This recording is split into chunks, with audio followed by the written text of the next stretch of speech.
Now to check whether or not this is even working. Hi everybody, it's Josh Thomas from the BitBlock here, and I don't know if this is live. We'll check. We'll find out.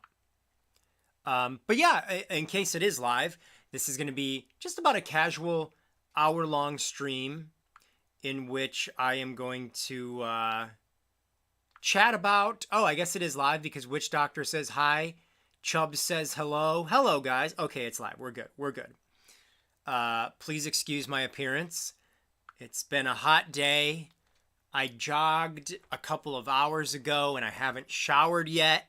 So you are getting the post-jog sweaty JT vibes here. Hair is a mess. I need to shave a bit. Got a little bit of the neck beard happening. But we're going to hang out here and just chat. I have some things that I would like to get done. Let me get a little more centered here.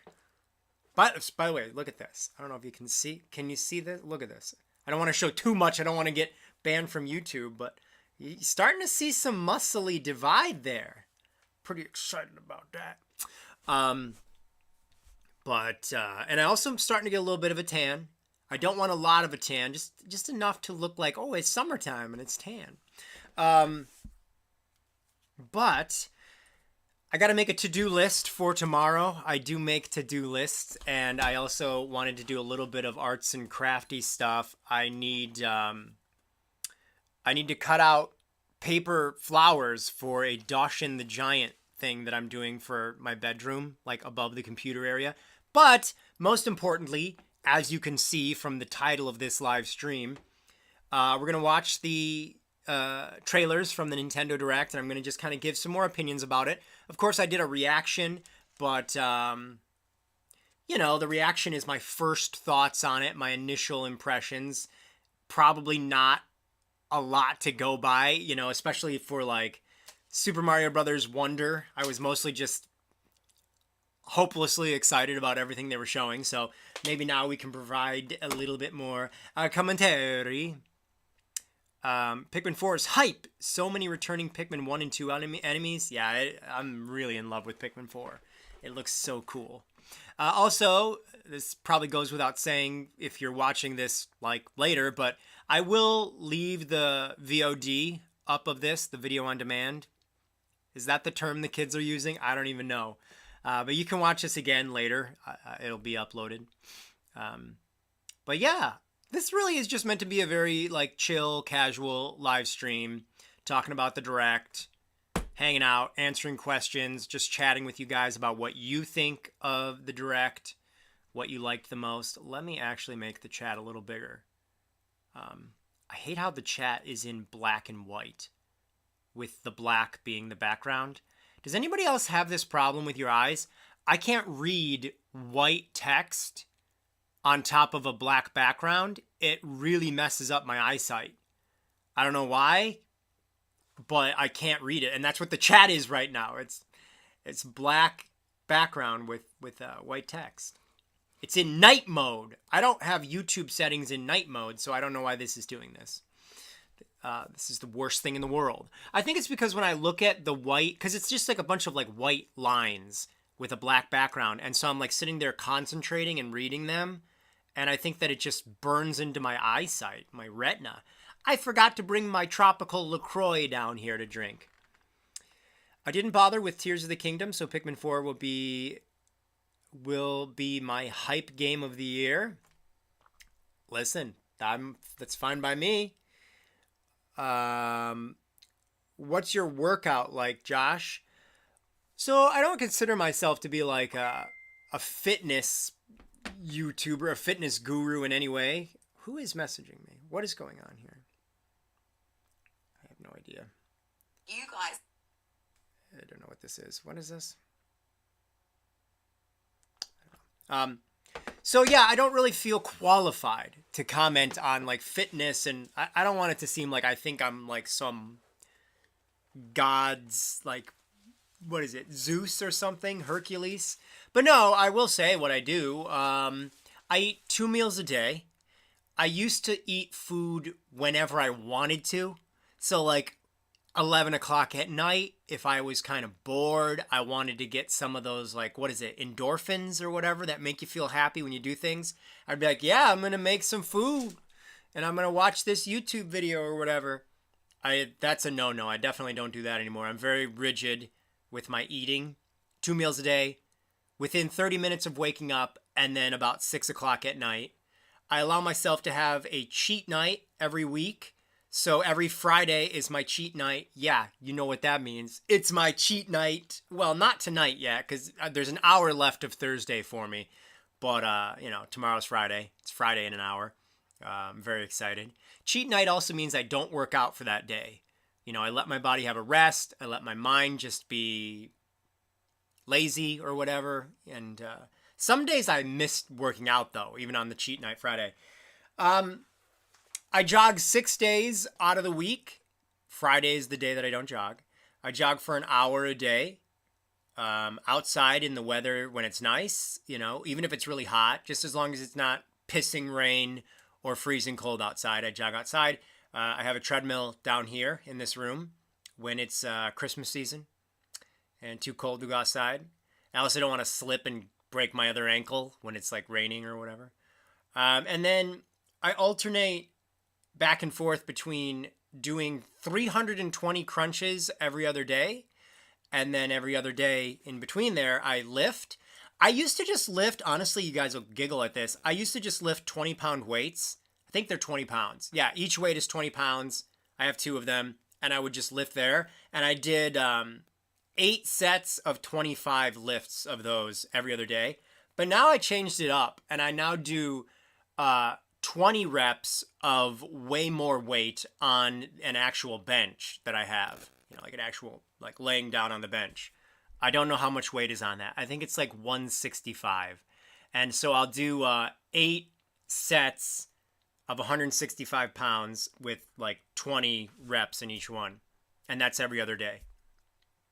That's my workout routine. I'm sorry if you're here. This is the bit block. I have to stay more on topic, I guess. I got off track there. But people have asked me that on like Instagram and stuff. And again, I'm not pretending like I'm some, but that's what I do.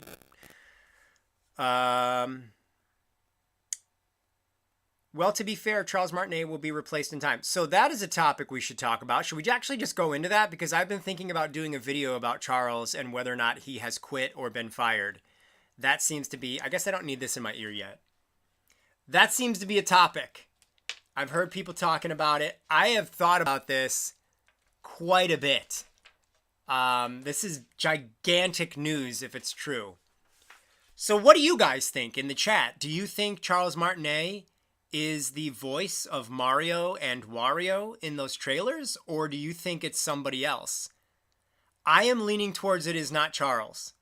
The Super Mario Brothers Wonder game, Mario in that sounds really close to Mario as we know him. I mean, I don't think the average person would ever have thought it wasn't Charles. And I like the way Mario sounds in that trailer. He sounds good. Sounds, Mario-esque. But I did notice in that trailer, all the characters have voice samples except for Luigi. Toad, Princess Peach, Daisy, Mario, they all have voices, but we don't get to hear Luigi. So that does lend a little credence to the idea that, like, they're recasting Charles's characters. And at the time that they got the footage for that trailer, which could have been like a month or 2 ago, they did not have anything for Luigi yet. So they don't have voice samples for Luigi added in. But, what is this? Josh, what? Notice the stickers? I totally lost what somebody was saying there. Josh, notice the stickers happen to have the very same sheet of eyes on me? What? I am sorry, I have no idea what you mean by that. But then again, I'm an idiot, so it's probably something obvious that I'm just not understanding. What makes me think Charles actually maybe isn't doing the voices is the WarioWare trailer. That is 100% not Charles. In fact, should we actually play that? I know that that is not Charles in the WarioWare trailer. I can't believe anyone would think that it is. Let me open it up. Let me find it. I do have it in here. I have all the trailers. We're going to go over the trailers next. I'm sorry I went on a little like 5-minute thing about working out. But it is a casual video here.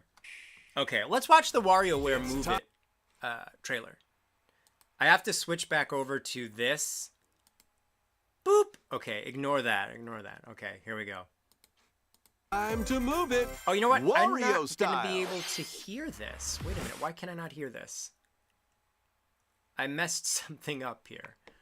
1 minute. Back to full Josh. Hi. Why is it not giving me the audio? I think it's because I messed up something. Let me check. But yeah, what do you guys think? Do you think it's, let's see if this plays. No. I do not know what I am doing. Oh, God. How did it work when I did a reaction to...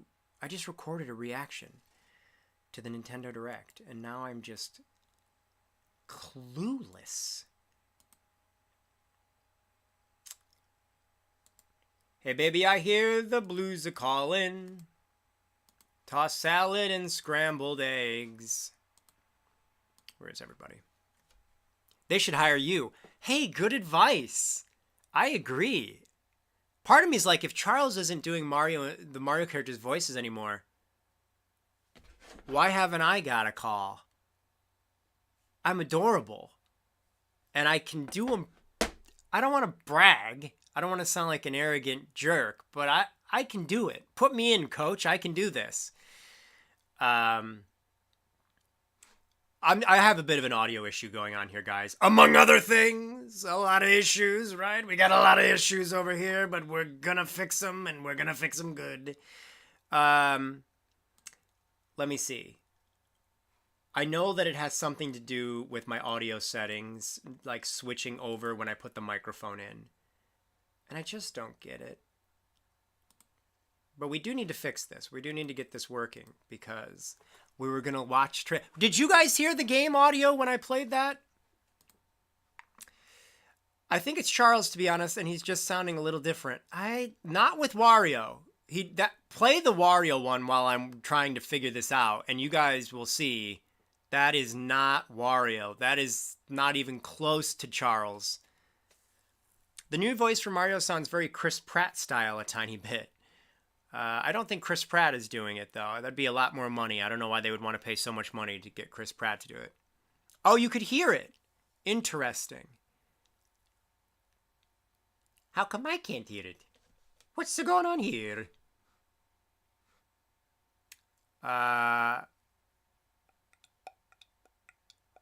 More issues than Vogue. Oh, Winged Star? If Charles was no longer voicing the plumbers, I feel like he'd say so on... Okay, let's just... well, I'll fix the audio thing in a second because I need to be mildly entertaining here, and it's not entertaining to watch me do the... So, I've seen people say that. They're like, oh, but if Charles quit or if Charles was fired, they would have announced that. No, I think the opposite. I don't think they would. They would purposely keep that quiet for when the time would be right. It would be huge news that Charles quit or there's a dispute, there's drama. Nintendo does not like that. Nintendo does not want drama. Nintendo doesn't want to talk about Mario having a different person doing his voice. That is not a thing they want to talk about, I guarantee you, if it's real, if it's true. And furthermore, they could actually have a signed NDA with Charles to where it's like, okay, we're parting ways. Whatever happened, there's drama because he wasn't the voice in the movie or something. So we're going to part ways and we're going to pay you off like a final hush fee or something. And you can't mention that you're no longer working as these characters until this certain date. This happens all the time. It happened with Steve Whitmire when Disney fired him. And in case you don't know, Steve Whitmire was the performer behind Kermit the Frog. So that happened in 2016, and Steve Whitmire talked about how he was fired in October of 2015, but he didn't start talking about it until the summer of 2016. So these things don't travel very quickly, because like I said, there's oftentimes, it's in the best interest of Nintendo to not have that being a topic of conversation. So, the Mario movie just came out like a couple months ago, maybe a little bit more. It was like April, right? So May, June, a couple months. It was a little over a couple months. So they don't want that to be what's dominating the headlines. They don't want the Mario movie to be out in theaters. They're pushing this movie. And then it's also like, forget about the movie. Charles Martinet, the voice of Mario, quit because he wasn't the voice of Mario in the movie. And there's this, and everybody's talking about that, and it distracts from the movie. So Nintendo wouldn't want that. They wouldn't want that to be the conversation. So they would, say, let's silence that until the timing is okay.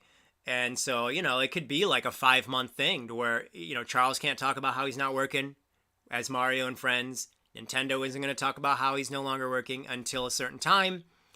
And then maybe they'll put out a little tweet, a very perfectly worded tweet about how, Charles will be, moving on to other things, and they'll be whatever. I don't know how they would word it, but a lot of people were like, no, I think he would have said something. I don't think he would have said something. And Charles did not say a damn word about the Mario movie other than he's not in it. So, like, how is it that you're the voice of Mario, not in the movie, but you are obviously very much Mario, and yet you never talk about the movie? That makes me think there's bad blood there. Tara Strong, who's another voice actress, seems to kind of be egging him on to be upset about this. This is just my hot take. I'm not trash talking the woman. I don't even know her. But I've seen him talk about Tara Strong in multiple videos. And one went up like just a month ago or so where he was being interviewed. And they're like, who's your hero? And he's like, Tara Strong or something like that. And Tara Strong is the one that was tweeting out about how it was bullshit that Charles wasn't cast as Mario and everything.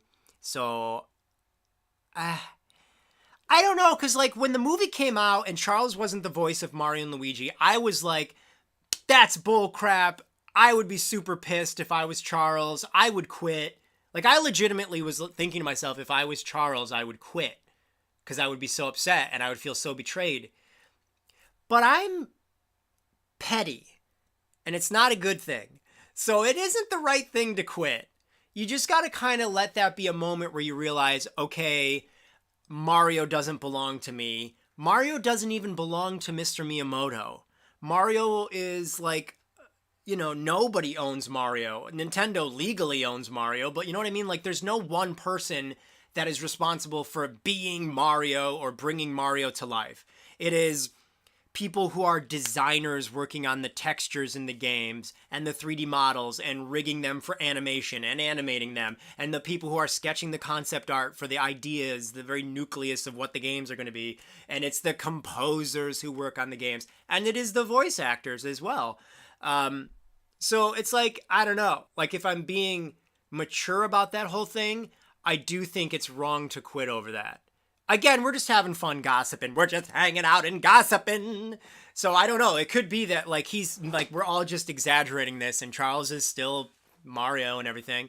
But there seems to be reason to believe that maybe he isn't. And like I said, I think there are certain lines of dialogue in the Super Mario Brothers Wonder trailer where I go, oh, I don't know if that's Charles. There are some lines where I go, oh. And a lot of people I've also noticed are like, well, it's just because he hasn't recorded voices in a long time and they just keep reusing the same voice samples. That's not true either, because they recorded all new voice samples for Super Mario Odyssey. And I think even, doesn't Mario Golf on the Switch have new voices? I think it does. I know Mario Party Superstars has all new voices, and that was just like 3 years ago. So he's recorded Mario dialogues pretty recently, like as of just a couple of years ago. It's not like it's been 10 years to where he's never done a new and it's like, oh, that's why it's different. Because no, I don't think so.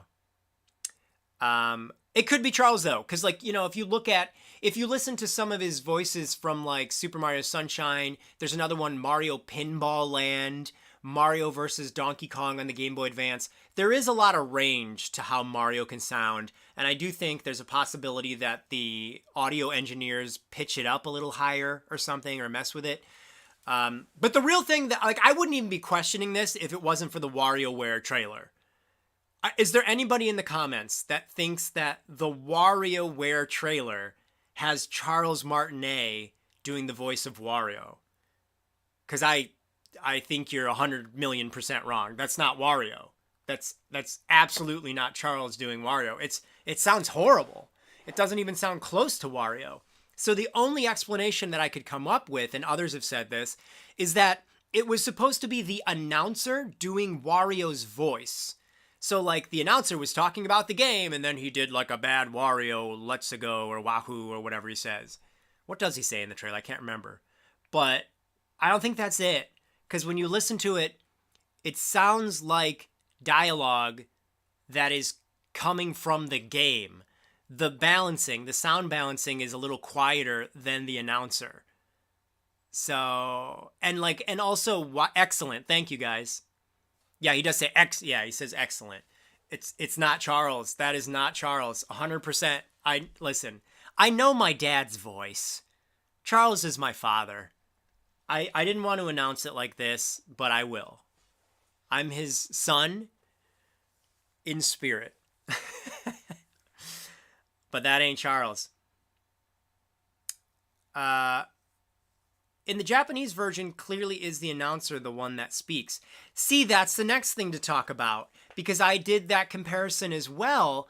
And so there's a game called WarioWare Gold for the 3DS, and that game has a lot of dialogue from characters. And so what they did is they actually did hire a Japanese voice actor to be Wario for that game, because otherwise,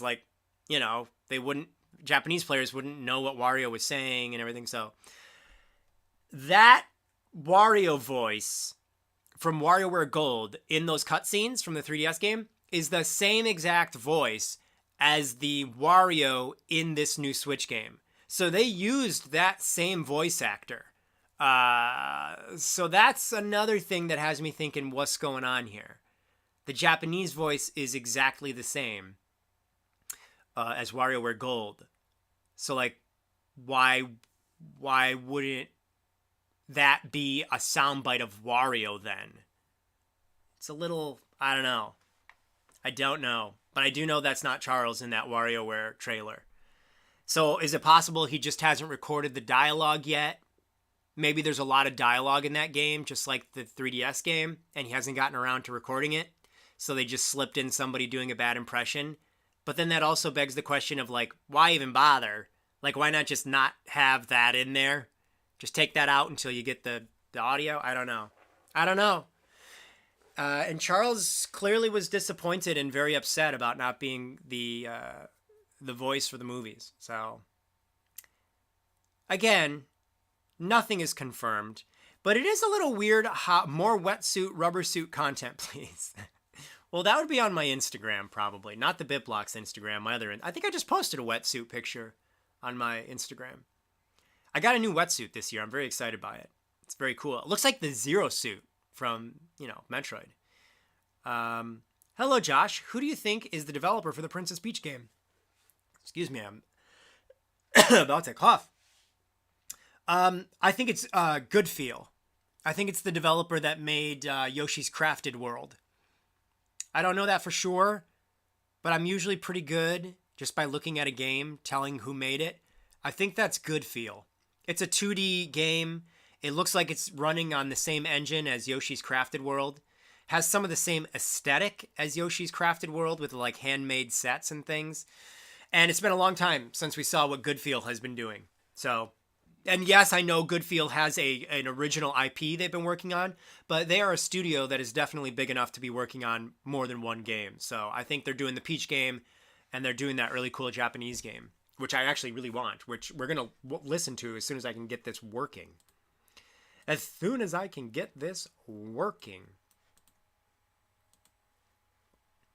I have to go into my settings here. Speakers. Oh, wait. I think I just fixed it. Hold on. Mayhem in the... Yay! Woohoo! Let's go! That's how you do a Mario impression, folks. No. I used to be able to do Wario a lot better, but I never practiced Wario's voice. Now I'm starting to think I better start. Because you never know. I thought I had another 20 years to practice. I didn't think it was going to sneak up on me like this. Come on. let me catch up with the chat here a little bit, and then we're going to go into actually watching these trailers, and I'll give you my thoughts. We did the whole Charles thing, like I said. I really like Charles. I look at him as being an inspiration in terms of like his voice acting, and I think he truly did and continues to, hopefully, bring an energy to the Mario characters that, you know, I don't know if anyone else could, other than me, of course.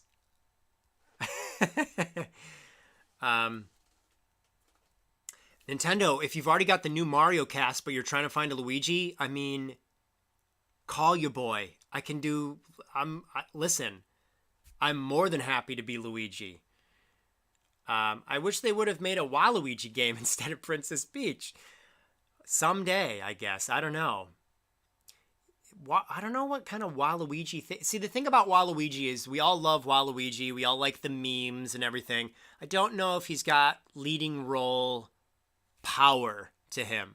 I can't see a Waluigi game selling 5 million copies. Demeech, you little weasel. I was expecting your reaction to the Luigi's Mansion Dark Moon remake to be on the level of your reaction to Nintendo Switch Sports. Demeech, I've mellowed out in my old age. I've matured, unfortunately. But Dark Moon is the worst Luigi's Mansion game. I think most people agree with that, actually. So I don't know what they're doing with that. I'm just happy Next Level Games did not remake the original Luigi's Mansion, because I hate their art style. I think I don't like their artists. Not on a personal level, but on a professional level. I don't like their artwork, their art design. Someday we'll get the original Luigi's Mansion remade. I just hope it's someday before I'm 80 years old. Not that I wouldn't enjoy it when I'm 80. You know what? Maybe it might even, when I'm 80 years old, I better be living in a haunted mansion myself. So it'd be it'd be perfect.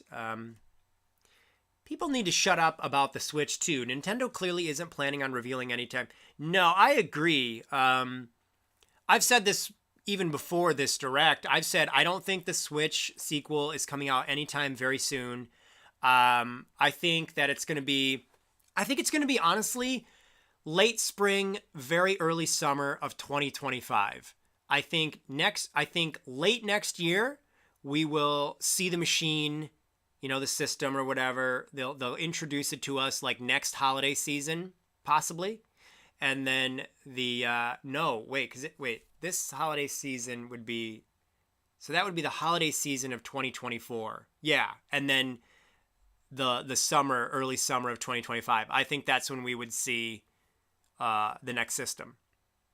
Summer 2025. That's my guess. Because that's also when they open Super Nintendo World in Universal Orlando, and that's going to be like the ultimate version of the theme parks. So you'd have a lot of good chemistry, a lot of things happening with Nintendo that are very big at that time. So you're saying there's still a chance for Mario Baseball? I do think that. I think next summer we could get Mario Baseball. Why not? I don't want them to rush it. I still think we could get DLC for Mario Party Superstars, but I'm an idiot. I'm still holding out hope, though. Come on.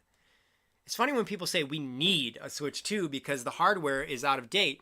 The Switch was out of date the day it came out. This is very true, Kevster. And what Nintendo is probably looking at is the sale of games. That is what matters to them. Nintendo believes that games come first. They're really not too interested, probably, in selling hardware in the way that they would have 3 years ago. Switch hardware still sells quite well. Yes, I'm sure it's down from what it would have been 2-3 years ago, but who cares? It's still doing good numbers. And if you look at the sales for games, a lot of this stuff just does phenomenal. It does really well. So that's what matters. You don't want to take this very active user base and be like, okay, so long, and then go on to a new system because you don't know. I do think the next system will launch with Mario Kart. I think that's kind of obvious, but that's brilliant. That's lined up very well for Nintendo. You're launching your new system with a brand new Mario Kart. It's I don't think you could possibly fail. You're out of the gate really well with that setup. The Switch is still outselling the lifetime sales of Wii U in its worst performing year. There you have it.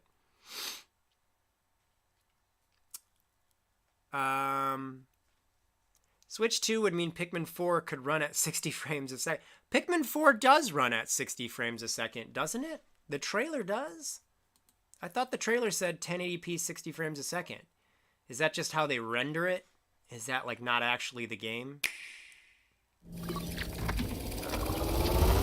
see. This laptop runs slow. I'm not on my actual computer. Welcome to the Yeah, it's 1080p Corps. 60 frames a second. As its newest recruit, you'll venture to a mysterious... I don't know if it's actually running at 60 frames though. So anyways, I figured out the... By the way, real quick before we go into that, could you guys hear the audio on that? Because we're going to go in and watch the trailers together. I'll comment on them and we'll have some fun with that.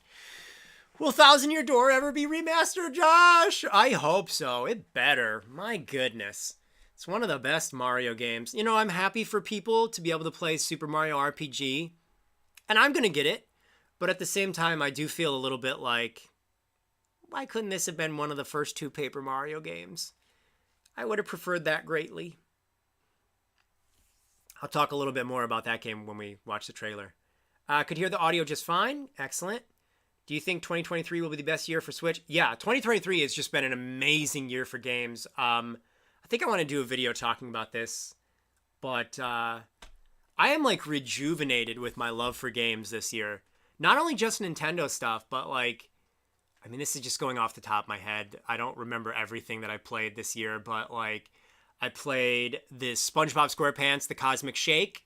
That was like a classic 3D platforming game. It felt like that, like a GameCube, PS2 era sort of a deal. And I really liked that. It was really fun.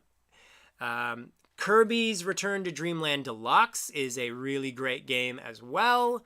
Obviously The Legend of Zelda, Tears of the Kingdom, Metroid Prime Remastered, and then you just look at what Nintendo just announced, and, the majority of it is coming out this year. So, yeah, it's just been great. I know I've played some other games that are not Nintendo, and I'm just drawing a blank. I don't know why. I'm an idiot. I have played and beaten older games this year as well. I played and beat The Legend of Zelda, The Minish Cap, on the Switch Virtual Console thingy, and I played the whole game while I was jogging on the treadmill. So that's a fun way to play it. Am I maybe the only person in the world that completed the Minish Cap while jogging? I don't know. I don't want to be too bold here, but I think I might have that world record. But I also beat a few other games. Like, I was really impressed with myself for how many games I was playing and beating this year. I can't remember what the others were.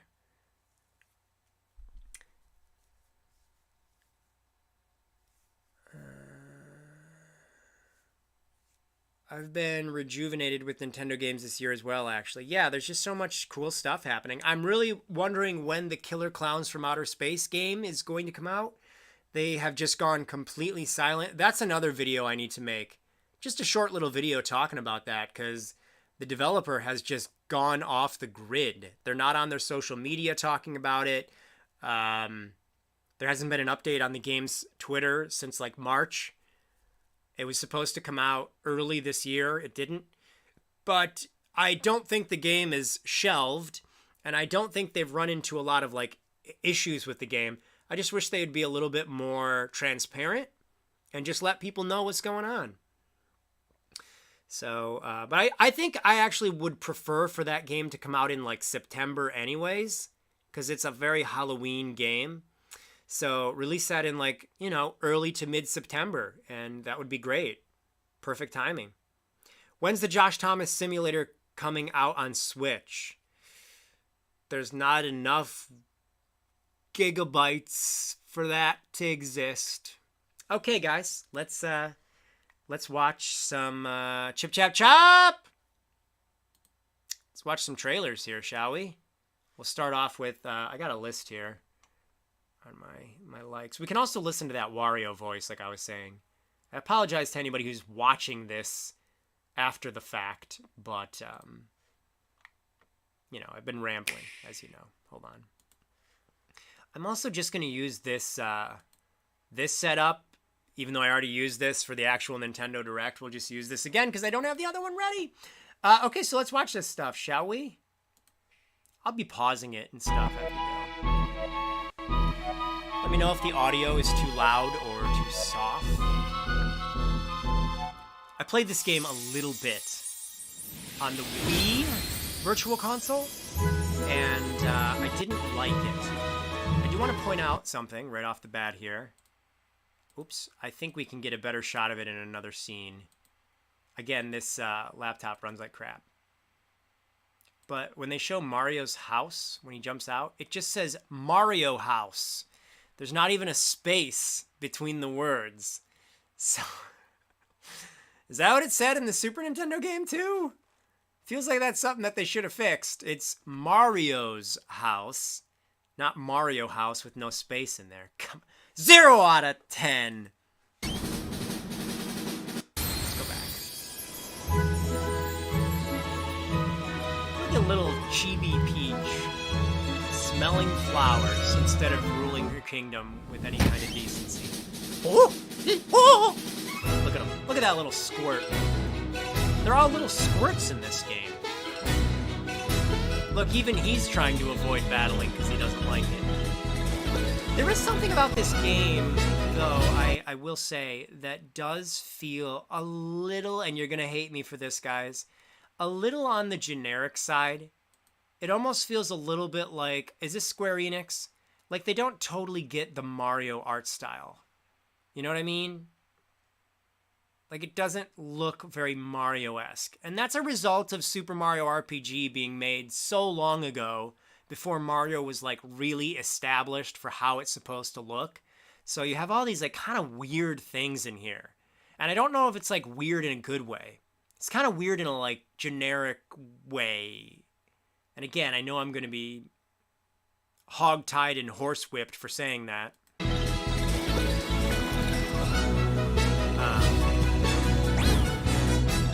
Like that guy, I know. I just don't like. Well, this is a better thing. Like that just looks like Dragon Quest to me. Like that looks like Dragon Quest or Final Fantasy. That's the vibe. That's the flavor of this game, and that's not Mario. I don't. Maybe that's just because I don't like that look in any game. I just don't. That maybe that's why I'm not really personally too in love with it. But I also feel like it just doesn't work for Mario. Like I don't like realism in Mario. Is that guy a bunch of mashed potatoes? That's the mashed potato guy, right? This white guy, where is he? He's made out of mashed potatoes? Oh, wait a minute. Look at that little cloud. Oh, I never noticed him before. Look at that dumb little face. But, you know, I'm gonna get the game. I'm gonna get this and really try to like it. Give it a shot. It's got Wiggler in it. That's an example, by the way, of another character they would never do, and the character just kind of looks lifeless. The way it's just sitting there staring, like this monkey thing. He's just sitting there staring forward. He's not even, like, looking at the people he's battling. Like, there's no... I don't know. It just looks like they're kind of just lined up there.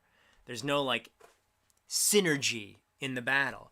And just, like battling through text boxes, menu boxes, it's just not really for me.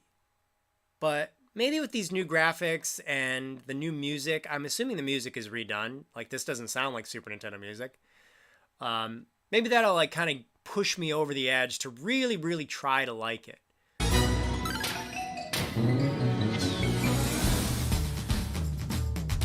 I do like some of the characters. Here's Birdo. But like this thing, what is going on there? Not a terrible character, but kind of just doesn't work for Mario.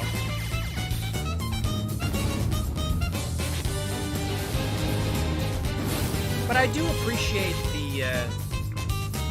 the importance of this being remastered. You know what I mean? I get that this is something a lot of people love, and I respect the hustle of bringing this kind of stuff to the Switch. Even if I don't know that it's necessarily for me. See, like, look at this castle. That is not Mario. It just looks too deep. Yeah, and by the way, like, detail in a Mario game, I'm against, but I will say, I want detail in Luigi's Mansion. I want the like grittier, more detailed look in a Luigi's Mansion game. But the Luigi's Mansion games that we get now don't have that. They look super like polished and smooth, and they don't have a lot of grit to their texture. But then meanwhile, we get it in like games where you wouldn't want it, like Super Mario Odyssey or something, or like kind of like this. So I don't know. These toads look very square. Yeah, see, like some of these, I don't know. I'm complaining more than what I actually should. I don't dislike the game, and I do think there's probably loads of charm in the locations and characters and everything. Like, look at those little friggin' tadpoles. And they got the Yoshi racing. I know about that. I like this little mailbox. These are good mailboxes. Oh, it's got the Japanese word or symbol for mail. I know that from Animal Crossing. I've learned more playing Animal Crossing than I ever did in school. Just saying.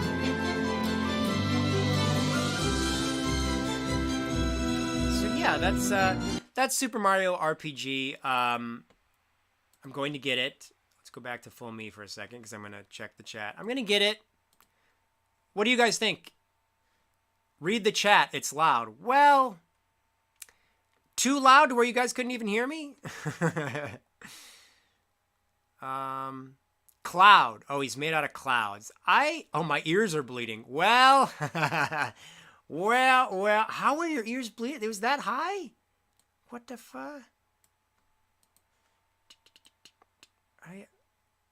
Hold on a second. Is that good now? I feel like it should be good now, right? A little test of me talking over the music. This is just a train wreck. Now you guys know why I don't live stream a lot. Or did I just want to make you all go deaf? Maybe it was that. Play the trailer and talk at the same time. That's what I was doing. Now it's too low. Oh my God. All right, I boosted it up a bit. I guess it's not really that important to hear the game audio unless we're like listening to whether or not it's Charles. But anyways, okay, let's move on to a game that I know I want to talk about. Click. Okay, I think we fixed the game audio, at least to where it's not going to be bleeding. It's not going to be making your ears bleed. What do you think Intelligent Systems has been up to, Josh? Probably some dumb Fire Emblem game, if I'm being honest. I love Sushi Mario RPG. Well, now that one I would want to play. Whoever just said, if you're played the original, there's no reason to get this is crazy. Don't listen to that. This is a complete overhaul. Pikmin. We'll get to Pikmin in a moment. But let me switch over to this game, which it's called Penny's Big Breakaway, and it's made by the people that made Sonic Mania, I think. This looks really cool. I think a lot of people might be sleeping on this. I don't know what the internet thinks of this, but I actually am very charmed. Look at this. I saw that guy in his underwear, and I'm like... And then I saw the penguins, and I'm like... But this just looks like a kind of a Nintendo game in the way that it seems to be designed. The way they've got this like gimmick of the character having a yo-yo, and then they came up with a bunch of things they could do with that gimmick, and then base the whole game around it. So, you know, you could do that. You jump up and then you swing in midair with it. You can spin it around. You can ride on it like a little vehicle. You're going up the walls and defying gravity. You're doing that stuff with it. Oh, look at all those penguins coming after you. You're using it for a zip line. This just looks really cool. Pretty sure it's an indie game, kind of. But yeah, I like this. And I think this comes out next year. But it's got good music, too. I like the music in it. Look at that big ball of penguins. I don't know about the character design. It's not bad, but I'm not, like, in love with it. Penny's Big Breakaway. So, yeah. It looks cool. I like that one. I'm Don't know if you guys were also looking forward to that. Let me pull up the chat. Dink, dink. 1 second. I'm really bad at any kind of technical stuff on this laptop because it is clunky. It's a Clunkosaurus Rex, basically.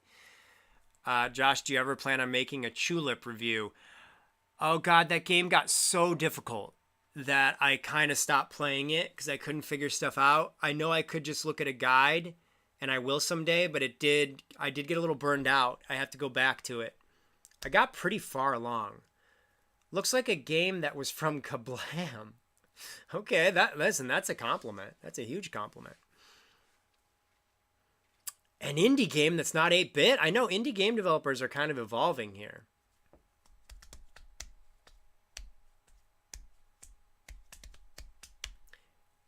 Is Nintendo Tweet in this chat? Where is she? They pretty much set out to make an HD Sega Saturn game. Show the Good Feel game. Oh yeah, okay. Let's watch that one next. Let me look through my likes for the Good Feel. But this is one that was like talked about some time ago. And we just got to see it in the Japanese Direct. Well, look at this. This is another really cool like 3D adventure game. Very Japanesey. Comes out this year in Japan. You're a tanuki, I think, disguising himself as like a ninja or something, or a samurai. But it looks really cool. This looks very fun. Looks very pretty as well. I forget the name of it because it's not in English yet. It's got a very ridiculous name when it's translated. Look at these little guys. But yeah, this is another one that I would say don't sleep on when it comes outside of Japan. I really like the environments and the character designs. It's very Japanesey. Well, we found out who I'm going to cosplay as next. There you go. That's it. You got tennis balls for a gun? What? Now that's what I call a Gundam. That probably didn't work because I think they probably are called Gundams because they have guns for hands. Maybe not. I don't know. Don't listen to the things that I say and I'll sound a lot more intelligent. That's a turtle as a piñata. That's not what God intended turtles to be. Oh. Yeah, so you got a lot of cool moves. I like it. I like it. It's good.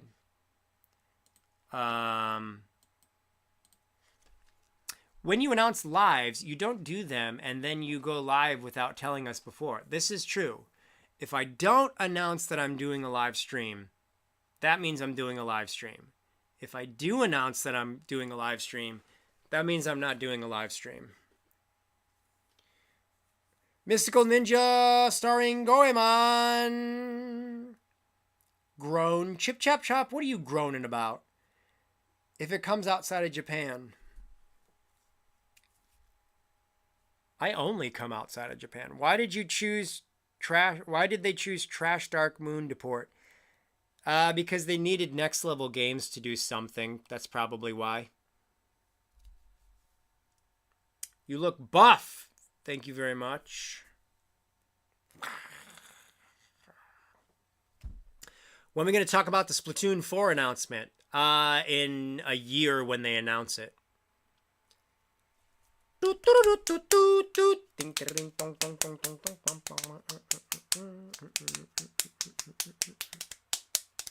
We need next level games to make a new Punch-Out. Yeah, they could do that. I think that's probably the best game they've made is Punch-Out on the Wii. Let's move on to another video game, shall we? Let's watch the WarioWare thing next. It's time to move it with Wario and friends on the Nintendo Game Boy Advance. I'm very surprised they're making another WarioWare game so quickly. This seems like it's definitely sort of a sequel to the Wii game. Smooth moves. Well, look, you can pretend to be seaweed, What you do, wiggle. how you move, depends on the Oh, that's a good one too. I like to wiggle. with the right movement, and you'll be on the road to victory. I like that too. That's not now. Okay, there you go. There it is. I'm gonna turn this up so we can listen to Wario say excellent. That ain't Charles. I'm not even. There's not 1% of me that believes that is Charles. This is gonna probably be loud, but deal with it. And you'll be on the road to victory. No, not at all. No, not Charles at all. No. If you on the road to victory. Road to victory. But is it the announcer? I need my second earbud to determine that. Is it meant to be the announcer doing the voice? Let's listen again. If you've got 2 pairs, and you'll be on the road to victory. If you I don't know. It's so hard to determine. It doesn't sound like the announcer's voice. If you've got 2 pairs of controllers, play with Maybe it is. This one, I don't know, folks. We can't figure this one out ourselves. This is a tricky one. a friend in local co-op. Sync up your actions to beat each micro game.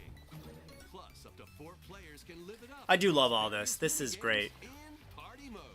For example, I'll always take a WarioWare. Give us a new WarioWare as much as you can. get your body I want the WarioWare pornography game. lightning fast micro games. You know what I mean? In Wario Oh, there it was. I think they just showed us a preview of it. There it is. What are video games? I don't know. I mean, that game is obviously great. I'm going to get it, but I don't know what's going on with that voice. It's not Charles, but it might be the announcer.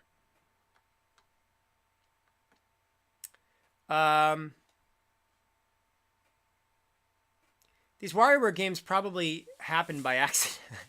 By accident. They just go, uh-oh, we accidentally made another WarioWare game. Put it out there.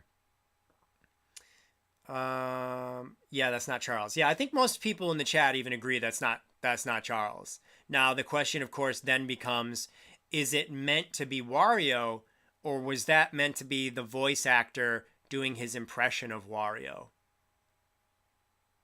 I don't know. That's the thing that gives me the most doubt about this whole, like, is Charles fired? Did Charles quit? It's the Wario thing there. The Mario thing, when I first watched that, I never doubted it. I never felt like that's not Charles. But then when I re-listened to it, I started to get like, wait a minute. But to be fair, when I first watched it, I was too busy screaming about everything that was happening that I wasn't even listening. I went mute. I love the beach theming for this one. Yeah, me too, Plush. I was thinking that too. I love the kind of tropical island thing that Wario. I love seeing Wario in vacation clothing. It's a good aesthetic for him. It gives him major dad vibes. Wario should be a dad. They should give Wario like a kid and then never explain like how he's got a kid all of a sudden. Like it's Wario's son or daughter. What's more funny? It's more funny if he has a daughter. Like a little fucking, ratty daughter. She's like all dirty and scruffy. Little tomboy. Little evil tomboy daughter. Charles hasn't posted on Instagram in a while. Yeah, I know. It's a mystery. And there were some websites that got in touch with Nintendo for comment on this, and Nintendo hasn't responded yet. Like, if it was Charles, think about it. They'd just be like, yeah, that's Charles. You know what I mean? Like, if there was no drama, they would instantly have responded to that. They would have responded within, like, the same day or two. And it's been 24 hours. It's almost been 2 days now since the Direct. And they've gotten no response. Which to me says there's some kind of a gag order or an NDA where nobody can talk about this yet. So they'll just ignore your questions until the time. I don't know. I don't know. I don't know. Swimsuit Wario? Yeah, that's already exists. That's in the Mario and Sonic games. Wario would be the most abusive father. No, I think Wario... Well... Would he abuse his children? That's what this live stream is about now. Would Wario be an abusive parent? Or would he kind of be like Bowser to where he loves his child? I don't think he would love his child. So it's like, well, how do you do that then? How do you keep the PG rating and not be controversial? But you also give Wario a child without changing his personality. Like, he would sell his child for, one coin. That's pretty funny, though. I like that. Who would the mom be? Captain Syrup? Wario wishes. Actually, Wario doesn't wish. See, that's why Wario might not have children. Because Wario has no value on human life. Wario looks at any kind of a breathing life form as being something in his way to better things. And so the concept of that just doesn't work.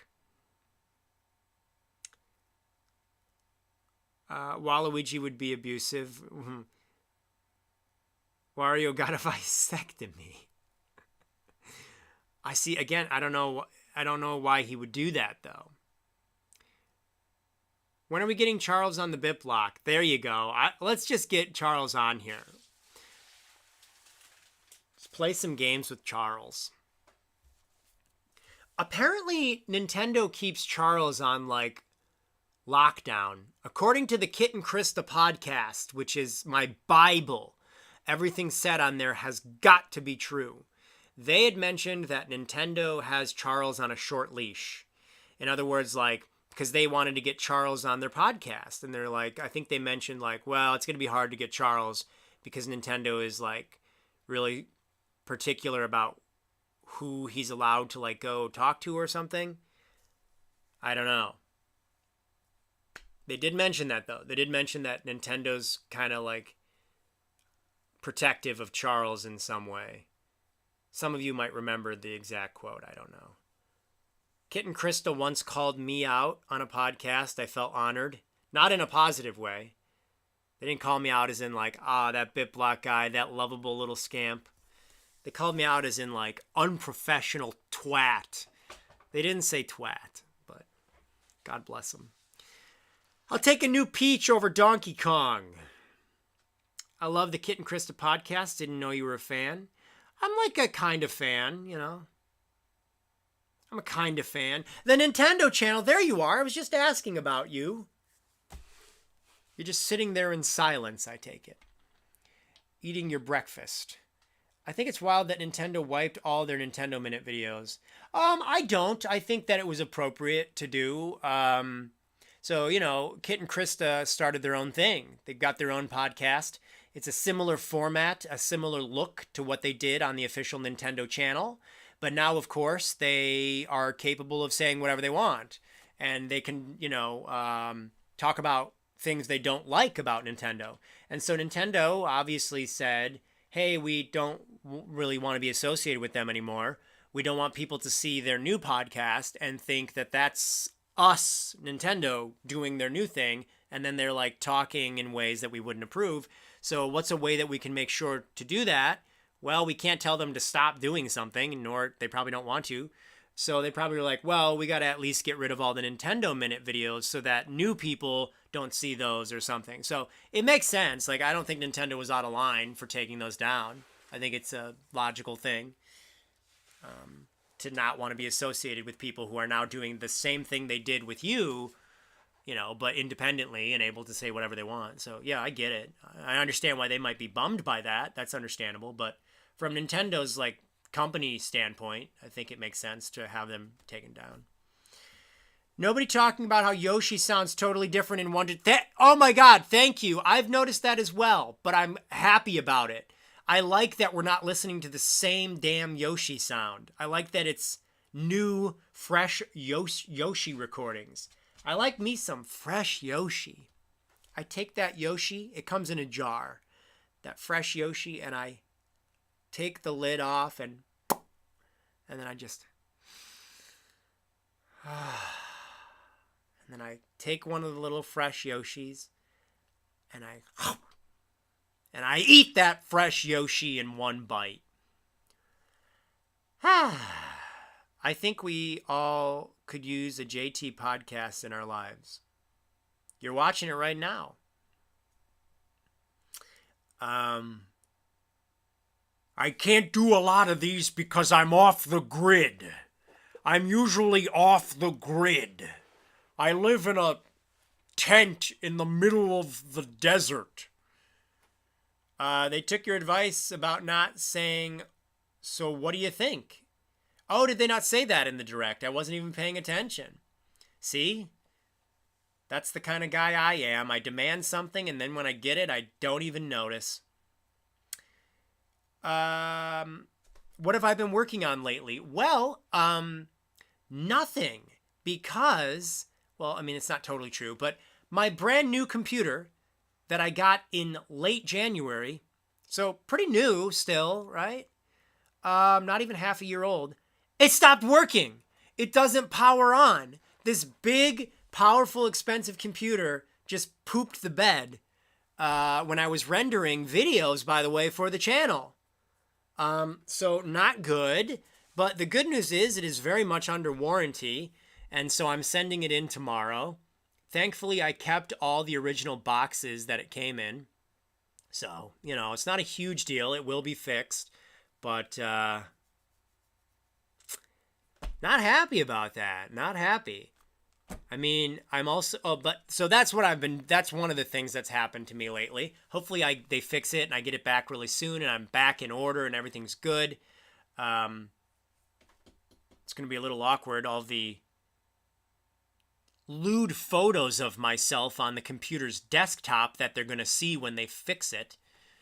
They're like, what's your login? So that when we need to log into Windows to check things, what is the login? And I'm like, I wanted to be like, yeah, don't worry about it. Just get it to power on and then we're going to be good. Yeah, but we need the login because we have to check it. Yeah. All right, listen, here's the login, but don't look on the desktop. Because like usually my desktop is nice and clean, but I know the desktop had like 100 files on it that I was meaning to sort and put into where they belong. And so it's like, well, whatever. I have no shame. I think that's become more than clear. So enjoy questioning what kind of a human being I am, you little pervs. Why did Kit and Krista call you out? So they didn't call me out by name, but they had mentioned, and I only know this because somebody else linked me to it. And they're like, oh, I think Kit and Krista are talking about you in this new podcast thing they're doing. It was a long time ago. It was like one of their earlier episodes, I think. And they're talking about like dealing with media or whatever, like dealing with, YouTube channels and whatever. And they said there was somebody who took a screenshot of an email and then posted it on Twitter. And that was me, by the way. I regret doing it, but, I was in a very dark place in my life in those days. I was going through a lot of stuff, and it's a long, long, boring story probably. But, yeah, that was me. It was when Nintendo no longer wanted to, like, do anything with the BitBlock, which, hey, I hear ya. But I was annoyed by that because I'm like, the BitBlock has put in so much love into covering your games for like years and years and years, Nintendo. And this was before it really went downhill. But no, this is, the BitBlock, all those video tours I would do, the reviews were like high quality. And I just felt like, man, that's shitty to like kick me aside, and so it annoyed me. And I took a screenshot of the email where the person was like, they responded to me and they're like, oh, they're very polite, but it was like a nonsense thing. And they're like, oh, we've analyzed your channel and we've determined that it's, not up to what we're looking for to work with partners or something. And I was just like, I just posted on Twitter and I was like, I don't know exactly. It was a long time ago. I don't remember what I said, but people were trying to like exaggerate it as if I was like doxing this woman, which I was not doing. It was a picture of an email and you could see her email, but it was her work email, It's like you could Google search her name and Nintendo and find that email. It wasn't her job is to work with press, so her email needs to be available. So, you know what I mean? Like, again, I was in the wrong. Not saying I wasn't in the wrong, but some people took it way too, trying to make it more than what it was. But that's what they mentioned in the podcast. Which is a little ironic because, I don't dislike Kit and Krista. I have no hard feelings towards them. But I do feel a little bit like, you guys are kind of airing Nintendo's dirty laundry for a Patreon, Like, again, I like it. I love I love the inside info and the drama or whatever. But I do feel a little bit like, don't throw stones if you live in a glass house. Like, if you're now making a career for yourself, which largely depends on you talking about things that happen behind the scenes at the company that Nintendo in Japan probably doesn't really want you saying, then maybe let's not pretend like I'm a villain here. I am a villain, but let's not pretend like I am. No. But again, I don't have any hard feelings towards them. I think what they're doing is interesting, and I wish them all the luck. The BitBlock is older than most YouTube channels I'm subscribed to, even older than Arlo. Arlo is 735 years old, I think. Arlo is not like human ages. He doesn't age like a human being. Like Alf is like 300 years old in Melmacian years. And Arlo, I think, comes from another planet. He's not from Earth, obviously. So I think Arlo could be like 700 something years old. Feel free to tweet at him and ask him if he's 700 years old. I don't know. I think he is, though. Monsters age way more rapidly.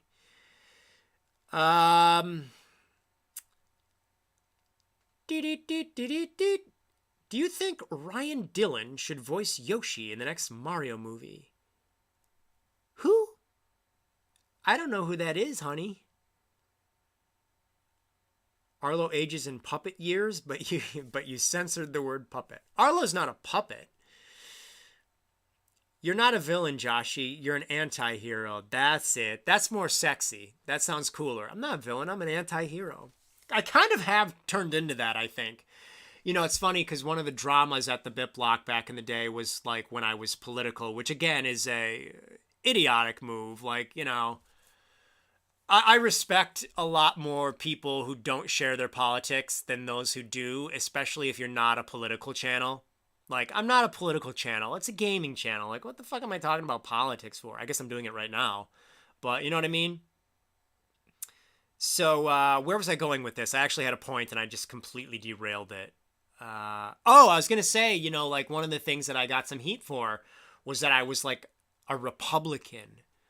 Gasp. And that was terrible that Trump and all this stuff. But now, as time has gone by, and of course I've continued to watch a lot of political stuff on both sides, I've just kind of determined that everything sucks. That Lego movie song that's like, everything is awesome? I'm like, no, everything is terrible. Both sides suck. And I'm more of a anti-government guy than any political party. I just hate the government. I hate the United States government. Both sides are crooked beyond belief. They don't care about the American people. They don't care about getting a better healthcare system. I don't want free healthcare. I want better healthcare. Free, you're going to get what you pay for. I don't want the government being responsible for whether or not I live or die.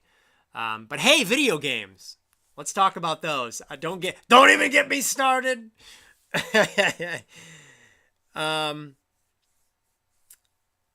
Man, not gonna lie, the political era was a bit off-putting for me. I was a teen in high school and not even American, so I couldn't really understand it very well. Yeah, I mean, I it's wrong.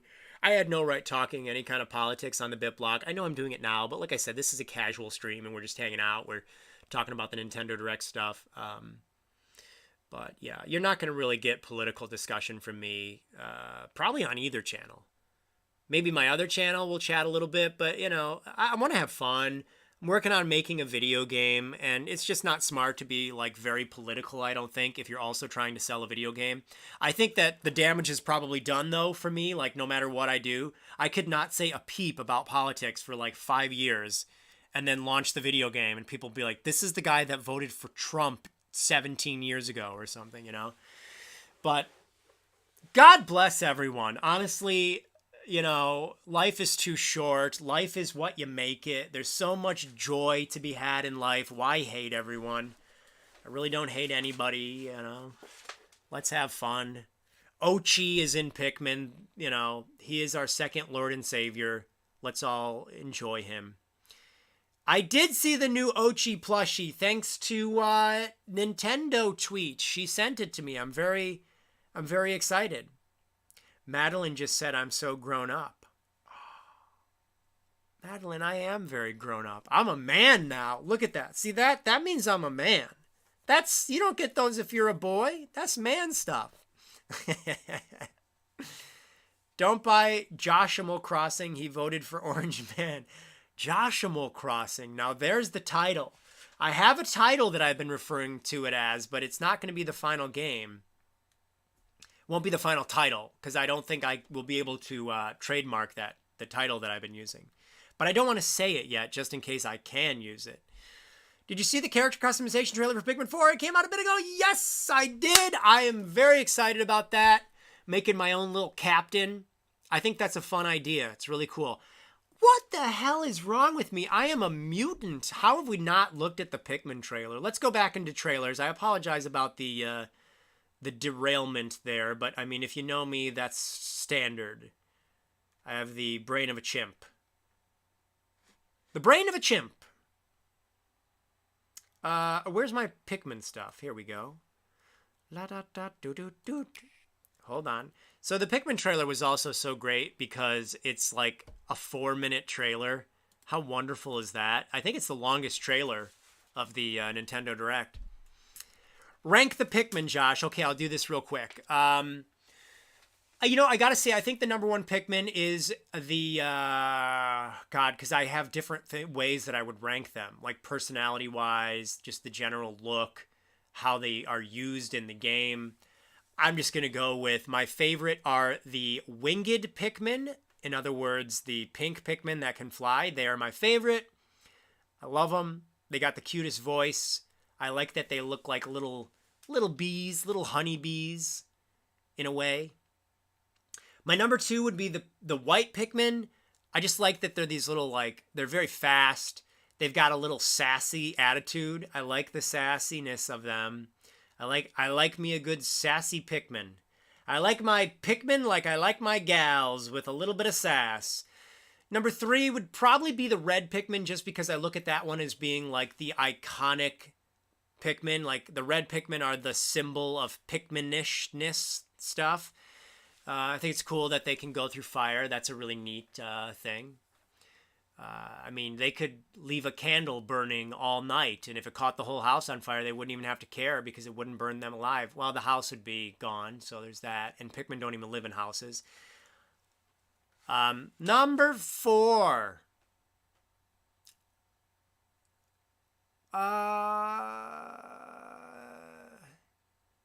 Number 4 would be yellow Pikmin, because I think they have really cute ears. I like the ears on a yellow Pikmin. They can get electrocuted. I've been electrocuted many times in life. You can tell. Next up, I would go with the blue Pikmin. It's very close between the yellow and blue Pikmin for me because I love water. I love the summer. I love swimming. I was swimming the other day, and like sometimes you jump in the pool and it's like I jump in after I jog every day to cool off because I'm like unbelievably worn out. I'm sore. I'm extremely hot. It's like 90 degrees here and sunny, and I love it, and it's humid too. But so I jump in after that, and I feel like a blue Pikmin when I'm swimming around. But sometimes you just jump in the pool real quick to kind of cool off, rinse myself off. But then sometimes you go in and you like really feel it. You connect with the water. And that was the other day. I really felt like I was enjoying it. And I felt like a blue Pikmin. Then I would go with rock Pikmin and then purple Pikmin. Purple Pikmin would, I don't know, I guess they would be my least favorite Pikmin, but that's not to say that I don't like them. I love them. I like them a lot, but there's just so much competition there. And do they taste different to the Bulborbs when they eat them? Like, can a Bulborb be selective with like who he wants to eat? Is he like, well, I don't want to eat the purple Pikmin because it's not a cheat night. That's it. I would eat the purple Pikmin on cheat nights. The ice and the glow Pikmin I can't really review yet because I haven't played around with them. But I do like the ideas. Ice Pikmin feels a little close to the rock Pikmin. You know what I mean? They're kind of samey, but I do like them. I do like them. I want to get one of the Ice Pikmin plushies and then use it like on my bed or on my couch for the Christmas season. They're good wintertime Christmas decorations. What's the healthiest Pikmin? That's a really good question. Certainly not the glow Pikmin because they're dead. I think they're dead, right? They're spirits. They're little... the healthiest Pikmin, I'm going to say, are the red Pikmin. Because they're very warm, and I think if you're warm, that means you're alive. Right? Like, heat makes things good. I'm a caveman. What am I talking about? Glow Pikmin would be good for Halloween too. You're very right. You're very right, Card. Red because they do cardio. I would think that red is the healthiest. Probably a little spicy, but you get... Yeah, there's something about red Pikmin that just seems like they're the healthiest. You know what I mean?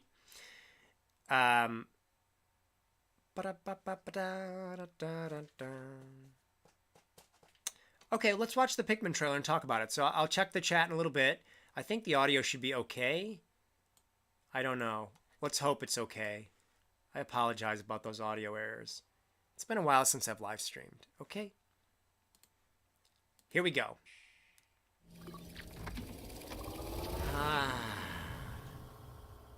Can't believe this is happening. Welcome to the Rescue Corps. A new Pikmin game in like less than a month. It looks beautiful. Okay, I'm going to stop things because I want to talk about things as they happen. By the way, even though I don't have a computer, I have the laptop. I'm going to be working on the laptop over the next week until I get my computer back. Who knows how long it's going to be, but I'm working on a fact video, a new one for Pikmin 4, and I'm working on a fact video for Super Mario Brothers Wonder. I don't remember if I mentioned that in the stream, so I do want to mention that real quick. Anyways, onward and upward. Here we go. I do like this. So I like that. So this is weird. That's a boss kind of character. I don't think we ever saw like two of those in the scene at the same time. In Pikmin 3, those were like one of them. There's a bunch of them next to each other. Now, these might be babies, though, because I do think the colors might be different than in Pikmin 3. So that might be like a dwarf version of that character. Also, I love the water spouts. I don't know what they do, if they have any kind of real gameplay. Maybe they're just there to be an obstacle, you know, don't make your Pikmin run up against them because whatever. But I just like the way they look. Good little water spout, reminding me of summer, of course. Look at this summery scene. To a mysterious planet with all... So that is a Mamuta. I don't know if I'm pronouncing that correctly, but that's the Mamuta. But it has fur now. That's a furry Mamuta? And those are usually pretty friendly. I don't know about the furry ones. Maybe once you get furry, you get a little more aggressive. But I do like that. I'm loving all the different characters here. We got a great selection of little critters. All sorts of life forms. So these dudes were in Pikmin 3, and I love them.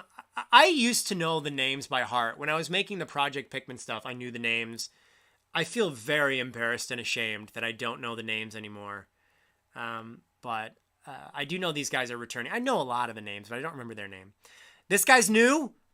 This little dude, I'm fairly certain is new. Reminds me kind of something in Pikmin 3, but I think that's a new creature. That is definitely a new creature, and he is on the gosh dang kitchen counter. He looks like a little cactus, or maybe even a spiky pickle. That's a spiky pickle, but he's wonderful. I'm assuming his snout unravels maybe and like tries to get you that way.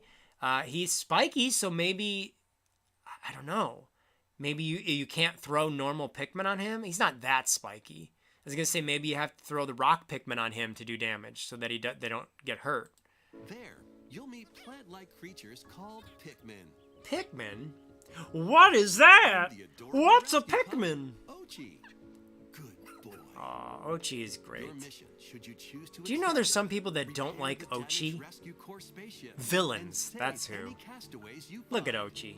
All right. So yeah, Ochi can follow little scent trails, even outside. It's not just in the underground caves. Once plucked, Pikmin Still is don't ready know for what all action. this crystal stuff is, right? They haven't really explained that, which seems interesting. Maybe they have, and I'm just an Blow idiot. your whistle to gather them and have them follow you. I am worried about the controls, by the way. I cannot go back to using an analog stick. I thought Pikmin 3 Deluxe had terrible controls. It controls awfully. It just doesn't feel right. It feels bad. I would be okay with going back to analog control, but it has to feel as good as the first two Pikmin games on the GameCube, and Pikmin 3 Deluxe did not. So I don't know. Throw Anyways, your little buds at things, and they'll start working for you. look at him go. Look at those Ochi little will also guys. prove to be a great canine companion. He can carry. He's got items voice with Pikmin. samples? Wait a minute. He can carry.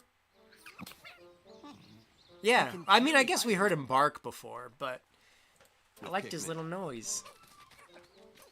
Or smash obstacles How many in your did way. he, how much And power you can was he use worth? with Pikmin. He can carry items with Pikmin. 3. But you can upgrade Ochi and make him stronger, of course, but Or Duly smash noted. obstacles in your way. And if you need a flotation device, well, bink. there you go. Some of those Pikmin are in Ochi water, can by the even way. stand up to the Their wildest head creatures. wasn't in water, though. This game is great. I really like the... Oh, we're going to talk about that. That's really exciting. But I really do like the camera angle. That does a lot for the game. You know, because Pikmin was obviously more of a top-down looking thing, but this is now a little bit closer to the ground, so you can see the background. That adds a lot of, like, ambience to the environment. It also just works because you can see more of, like, what's in the distance that you want to go explore. So, very happy about that. I wish Animal Crossing would adapt a full 3D camera, but in a way I don't, because my game's going to have a full 3D camera, so we can just forget about Animal Crossing and worship my game instead. Back to Pikmin. Oh no, that's... I can't believe I never noticed that before. He hits Ochi! I don't like seeing Ochi take damage. Ah! Collect lots of. So this is cute. I like that some of the treasures are clearly going to be Nintendo. I doubt they're going to stop at the Game Boy. That's a really fun one. I like that a lot. By the way, and Nintendo tweet, I meant to tell you this. I learned that the treasures in Pikmin 2 on the Switch, they just released, you know, the treasures are not the copyrighted ones anymore. They're not like real world treasures. They changed them. I need to look into this. I know it's true. Like, they don't have, like, the Duracell battery. It's, like, something else. So they changed the texture? Or did they just remove the item in general? I don't know if they could do that, because some of the items were, like, I don't know, they were, like, imperative to being in the game. So you can't remove it. So, like, you'd need to come up with something else. I don't know. I need to look into that. But if that's true, man, that is not the best way to play Pikmin 2. A big part of Pikmin 2's charm, there are many things in that game that are charming, but a big part of it was that you were looking at real-world objects rendered in the game. And back in 2004, when it came out, they looked really, like, cutting edge and modern. And it was like, wow, look how realistic they got the chapstick to look, you know? So I don't know. I have to look into that. I'm curious. I did not buy it yet because I already have Pikmin 2 in like 2 or 3 forms. But now I kind of don't want to buy it if they took out those items. But anyways, this looks great. Around the planet The to Game test Boy. the spaceship's radar and open up new areas to explore. That is incredible. Let's look at some of those Exploration isn't limited to the areas. surface.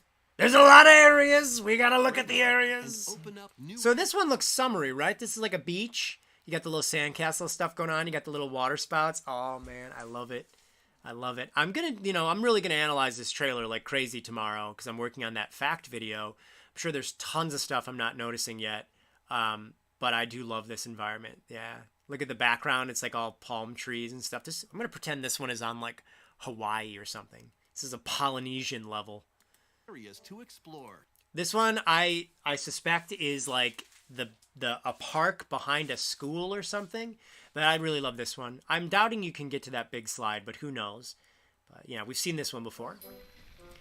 This one obviously is just so crazy. I love it. It's funny because it's like, it's not, usually, like I said, I don't like realism in cartoony games, but Pikmin kind of is meant to be more realistic. The characters are what is wacky and cartoony. The environments are meant to be, like kind of photorealistic. But this is also kind of like a more realized version of an idea they had in Pikmin 2, which of course was, what would happen if we made like the Pikmin running around in a living room or something like that. But you never really got the vibe totally because you were just like looking down at carpet and like toy blocks in some areas. But this is like you're seeing the entire dang living room and the so this is like a living room area. Oh, there's the kitchen area. Yeah, okay. I'm assuming it's probably living room and kitchen. I don't know. We obviously don't know, but that is just so cool. I really love it. I don't know that I would want there to be, one second, hold on. I'm going to go full Josh here for a second. I have to check the chat. I don't know if I would want there to be like human beings in the environment, like photorealistic human beings. Yeah. Sneedus says it's like Chibi Robo. It does give Chibi Robo vibes, that level. When will Nintendo make the Game Girl? Oh, I see what you did there. Like the 7-Up cap is just a ginger ale cap. Weird. They lost the license for it. I mean, yeah, that makes sense. That does make sense. That you can't just keep making the game, 20 years from the time it released and it's still okay to use those products. I did not play Tinykin. Tinykin. What is Tinykin? I'm going to look. Oh, no, that's the one that's like Pikmin. Okay, no, I don't even need to look it up. Yeah, I know what you're talking about now. La-da-dee-dee-dee. What is this?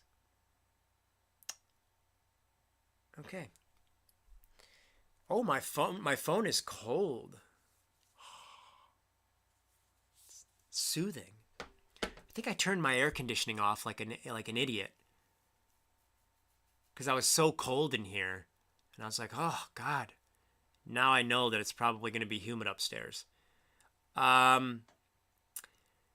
This game just makes me want to play an HD Chibi Robo so badly. That's unusual that your phone is cold. Feel it. Feel it yourself. Look, you can see yourself.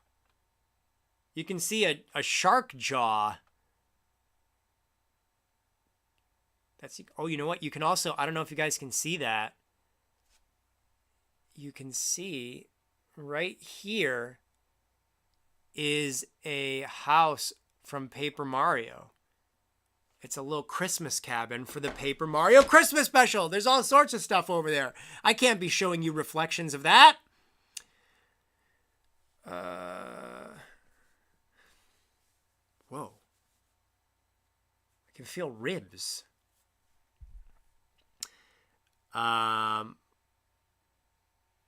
My phone is either neutral temperature or just hot. What? Maybe it's because I'm not using it that it's cool. Also, it's cold downstairs here. All right, we'll get back to the Pikmin trailer. I don't like ignoring you guys, but I have to. Actually, I don't. What am I doing? Let me just move the chat over to where I can look at the chat. I think after the Pikmin thing, we're going to look at like maybe one more other trailer. I think there's maybe one other game that I haven't talked about yet. And then maybe I'm going to end this stream because I do want to get to bed at about 1 o'clock.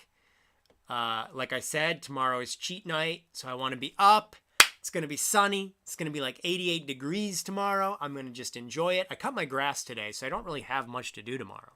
I'm going to work on my Dawson the Giant portrait that's going above my computer. So it's going to be a good day. Going to be a good, relaxing day. Oh, yeah, Super Mario Brothers Wonder will be next. Let's go back. Dink. Exploration isn't limited to the surface, though. Why not I loved the caves in Pikmin 2. I think sometimes they could be a little lengthier than they should have been, but I did enjoy them. And they're like, you know, they act as a good way for the developers to experiment with weird ideas. Like this one, I think this is like a pet shop or like some kind of an aquarium or something, because you can see tanks in the background and everything. And that just looks great. It's really cool.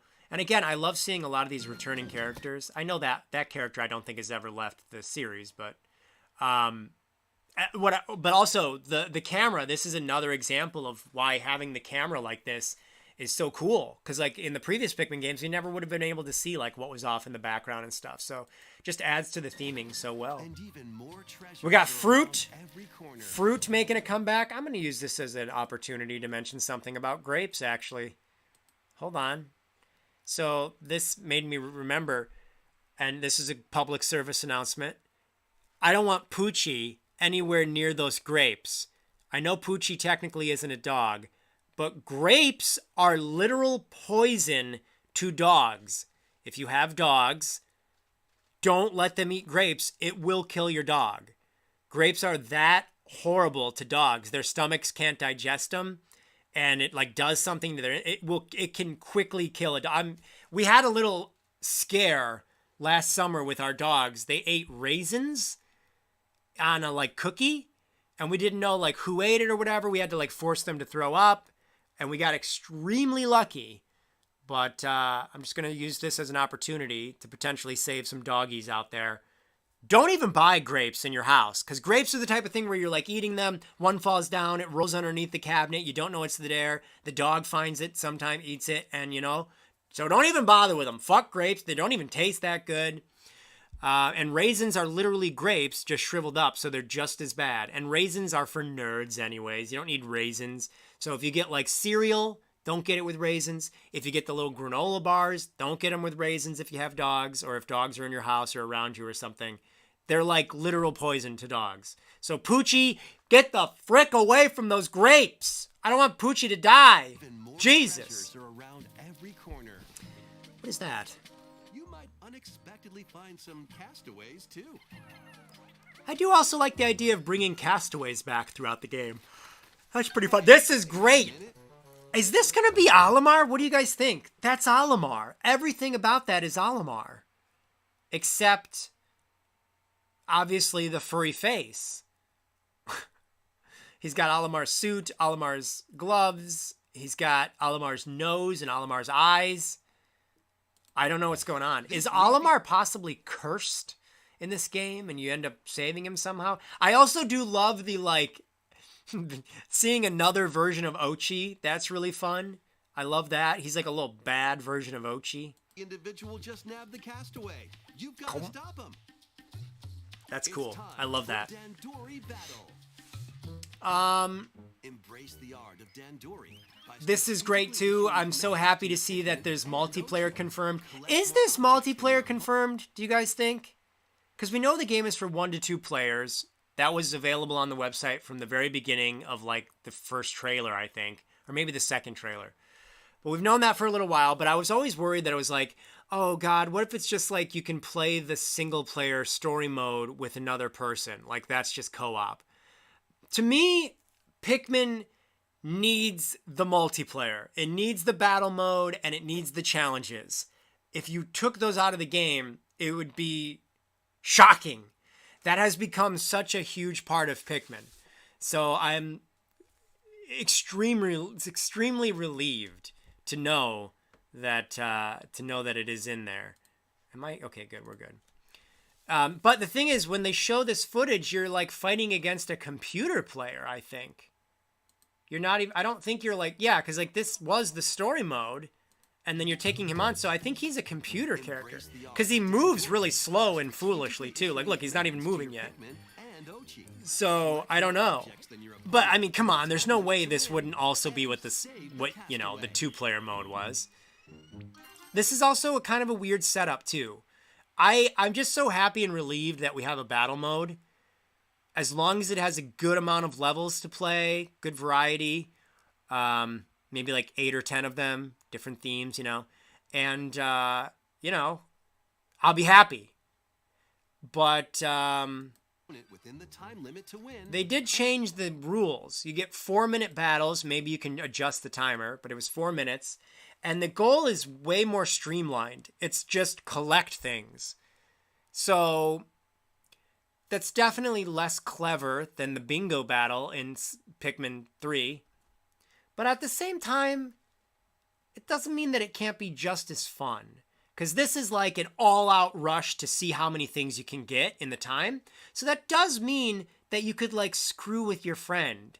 Like if I see Nick going to get stuff, I can just piss him off and go and try to steal a bunch of stuff from him still. So that is still in the game. That's what really matters, me being able to make Nick mad. And yes, we're going to play this on the Fold. We are going to play a lot of this on the Fold, providing, of course, this is the multiplayer, which I assume it is. Collect more objects than your opponent within the time limit to Wait, were they attacking the other Ochi? The Pikmin were attacking the other version of Ochi. And Ochi. Yeah! They're just beating the crap out of him. Time limit to win and save the castaway. Yeah, so that's the Dandori battle. I like it. This is also great, being able to upgrade Ochi, and it seems like there's a lot of upgrades. Yeah, and I just like that there's all these characters. Like, that's something that's new with Pikmin. We've had multiple captains, but they never, like, they were just kind of, like, with you, But here they have, like, a base camp, and you go up to them and you talk to them. One of the things, though, that is kind of interesting is you no longer have multiple captains to switch between. That became a big part of the series. Pikmin 2, Pikmin 3, you had like 2 or 3 captains. So you'd go over here, you get this going, switch to the other captain, get this going over here. Other captain is back at the base, plucking, doing the thing, switching back and forth between captains. I don't think this game has that. Seems like you just play as the one character. They probably would have shown that in this trailer. Like, this is essentially the overview trailer for the game. So I don't know. Like, it's just one captain now. It's not the worst thing in the world because the original Pikmin was just one captain, and that's a fantastic game. But does it remove strategy, or does it possibly add strategy? Who knows? I don't know. Maybe because Ochi is there, they didn't think that they should have all the captains or something. But we've got buffs here. It looks like it's up to 3. He can learn a new chomp. What is the chomp? That might be his, how many things he can carry, his strength. I don't know. Healing, jump. He can learn to jump, dig. Ochi can dig? Have we seen Ochi digging before? Yeah. We've seen that. Doggy paddle, level 2. I'm assuming that means he's faster. The rush. So it's just cool stuff. I like that you can train Ochi, which also kind of not only is it oh, that's cool, you can upgrade something in a video game, but it also works so well for this because he's like a dog and you're training him, and that's what you would do with a dog. So it really works. It makes sense. Deep, deep, deep, deep. Or build new equipment and items to help make exploration more Yeah, and then enjoyable. building things instead of just randomly getting them is really cool because you got the little scientist dude there. He looks kind of like that. Or build The new lab. equipment and You ever notice every time Nintendo makes a scientist character, they just give him big Coke bottle glasses? But yeah, look at this, little anti-electrifier, a headlamp. I'm assuming that means that you can see at night better. The rush boots. The faster you go, the more you explore. Isn't that right? It'll take everything they have for the Pikmin to keep up with you. Oh, is that a good thing or a bad thing?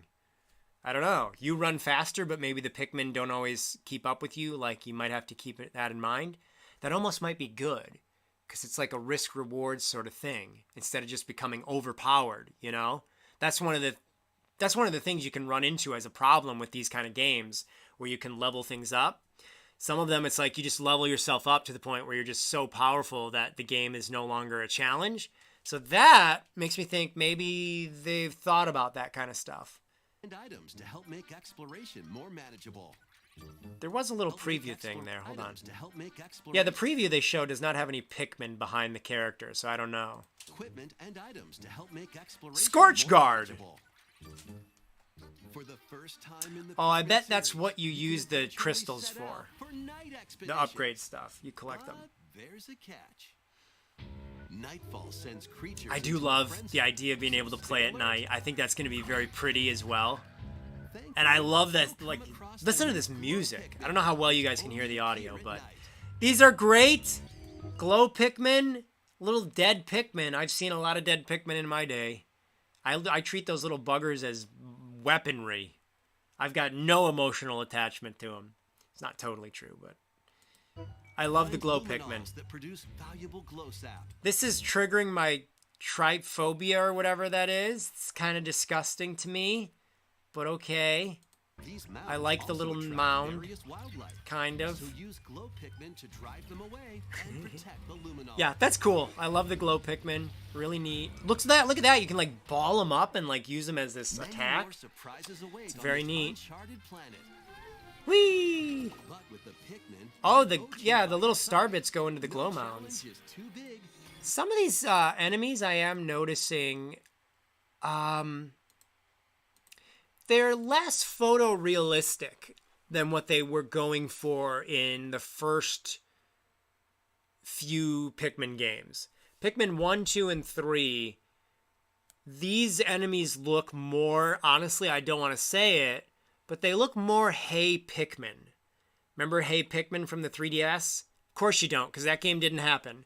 But if it did, it had characters that were a little bit more cartoony, a little bit more like simple in their detail. And I don't know if I like that. And Ochi bite It's not a deal breaker, but yeah, like just looking at that guy, looking at this like moth thing, nope. certainly way more cartoony, way more simple, and definitely look more like a Hey Pikmin design than a mainline Pikmin design. And so I don't know. I don't hate it. And maybe once I'm playing it and I can see them better on a TV screen, I will not feel this way. No challenge is too big. But some of them I'm getting that vibe a little Too bit. small. But again, it's not a horrible thing. Pikmin 4. So that's Pikmin 4. I mean, I could talk about this for an hour, but I don't know if anybody wants that. Comes out in less than a month, baby. I love it. Look at them. Buy this game or I'm going to kill you. How about that? That's the motto that I'm pushing for this. Buy Pikmin 4 or I'll kill you and your family. This isn't a joke. I am mentally unhinged. I will do it. Don't test me. I will do it. I will kill you if you don't buy Pikmin 4. It comes out July 21st. Oh God, somebody might take that seriously. That wasn't meant to be taken serious. That was just dark humor. Pikmin 4. What was I going to look at, though? 4 too small. I was going to look at something, but now I'm going to prison. Oh, they got some tomatoes in the sink. I've been really big on washing my fruits and vegetables from the store lately. I'm a little ashamed of that. The old me would have been like, whatever, give me syphilis. I'm eating this tomato. Now I'm like, I better wash the tomato before I ingest it into my body. Eat the tomato. I'm going to go to the grocery store and have people cough on the watermelon. And I'm going to say thank you, and I'm going to lick it, and I'm going to eat it like a man, like a primal beast. But yeah, I mean, this game is absolute gold. 4 too small. This is the game of the year, probably, for me. What about Zelda? No, I stand by what I said. This is the game of the year for me. Let's go back to full-on Josh for a second, then we'll do the Mario trailer a little faster than that, because that took forever. Let me see what all my little bumblebees are saying in this chat here. Josh, if you can try to rate the first Pikmin games out of 10.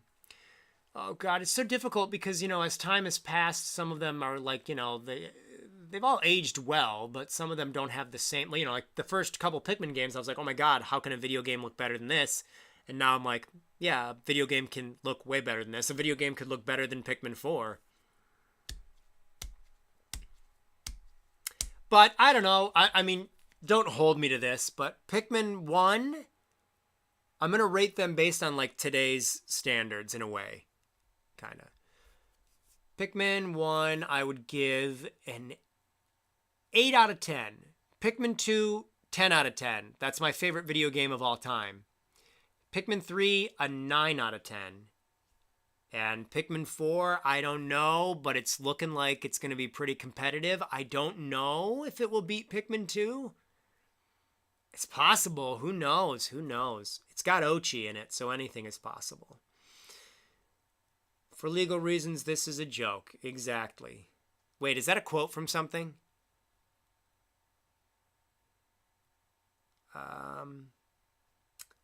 I'm more of a 2D fan, so I'm probably going to lean towards Mario Wonder for my Game of the Year. There's a lot of Game of the Year contenders, folks. Nintendo has knocked it out of the park this year. They, Zelda Tears of the Kingdom is very, very, very good. Pikmin 4. Super Mario Brothers Wonder. We've got, what is another one? Some people might say Super Mario RPG, you know? So I don't know. It's a great year. I've never played Pizza Tower yet. Should I play that? Seems pretty crazy. I like craziness. Should I get Pikmin 1 and 2, or should I just wait and make Pikmin 4? Maybe wait and play Pikmin 4, I think. I don't want you to get burned out on Pikmin, and then when Pikmin 4 comes out, you might be like, oh, I just played this. So my advice would be play Pikmin 4, become a huge fan of it, and then say, oh, I want to see what the series used to be like. I'm going to get the other 2 games. That would be my advice. Start with Pikmin 4.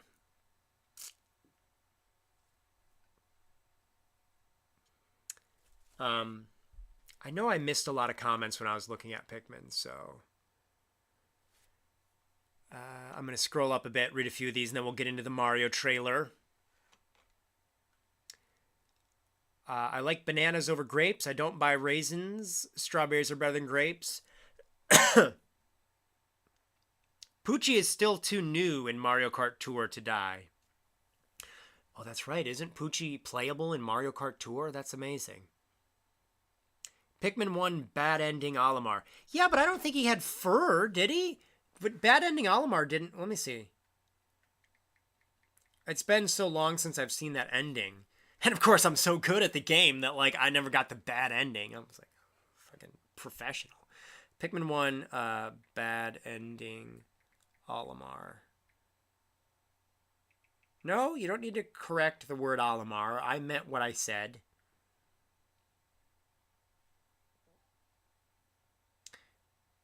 Yeah, they just plant him. That's what I remembered. Yeah, they just give him like a Pikmin stem. But he's not like furry and planted. But it could be related to that. Who knows? Who knows? I know I responded to that way late, by the way. I'm sure somebody said that a long time ago. I would like online Dandori battles, but I don't think that's in there because the game is not online. They would have mentioned that in the website. It's just local. As long as it has more maps than Mario Kart 8 Deluxe Battle Mode. That has 10, right?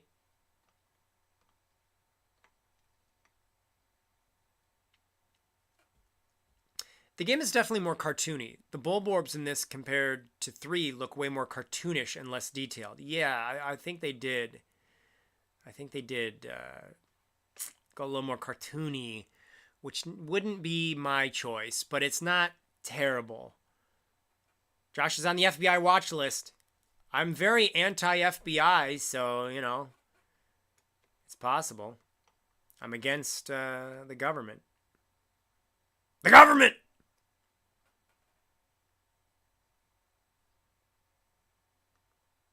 All right. I'm Thoughts on Plucky Squire? I like it a lot, and I'm going to get it. Looks really cool. Comes out this year, right? So many games. Holy Lord. The second half of this year is just going to be insane. It's already been insane. We just got Zelda, and then we're getting Pikmin. Did Nintendo announce anything, though, for August and September? What comes out in August and September on the Switch? Mario Wonder looks good. Really happy they're doing something different with 2D Mario. It has me excited. Yeah, Jaden, I agree. Mario Wonder looks incredible. Kind of gives me Rayman Legend vibes.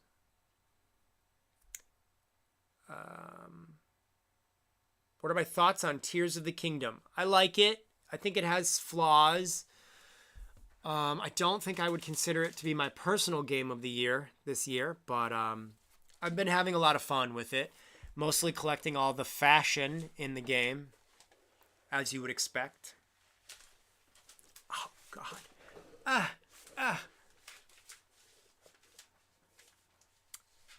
Mario Wonder comes out the same day as Spider-Man 2.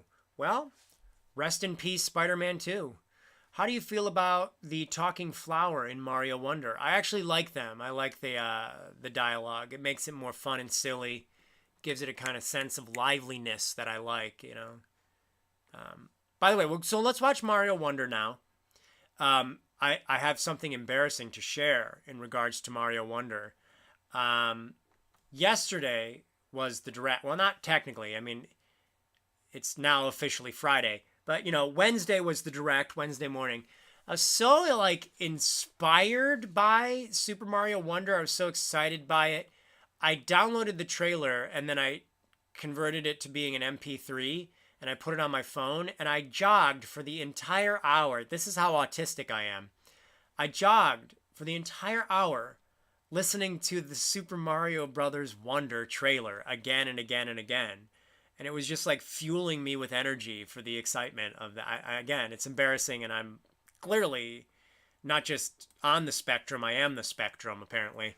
But I did actually love it so much. I was very excited. And I actually did it a little bit tonight as well, was listening to it. Did you accidentally sit on your balls? I did not. No, I promise you.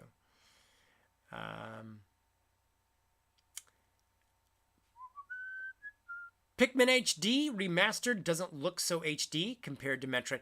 Well, yeah, I mean, it's HD in the literal sense. It's just the GameCube games in HD and widescreen. That's unhealthy hearing roll, roll, roll again and again.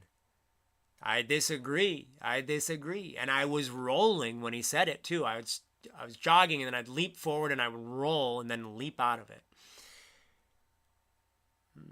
It's on repeat in my house, but not that weird. All right, easy does it. Is this the beginning of the Daisy era? The Daisy era never stopped, as far as I'm concerned. Josh, people have been saying Mario voice sounds different. Honey, we covered that in the beginning of this for probably a good 10 minutes. I do need to get to bed soon, so I can't go over it again. So I would like to invite you to rewatch the video.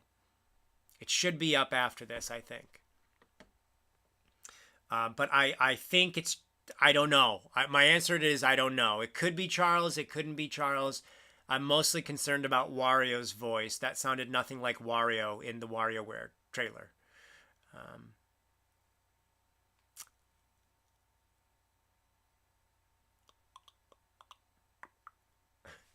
There is a Bob-omb up there. There's a Bob-omb. There's a little Bullet Bill. And then there's a mushroom. And then there's a Tingle. Okay, let's watch the Mario thing, shall we? Where is it?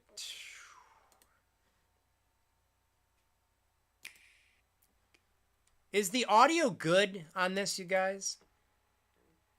I do not know. Do do do do do do do do do. I will play it as soon as I get some confirmation. The audio is okay. Greg says it's great. All right, we're gonna trust Greg. Here we go. Wa-da-da-da-da-da.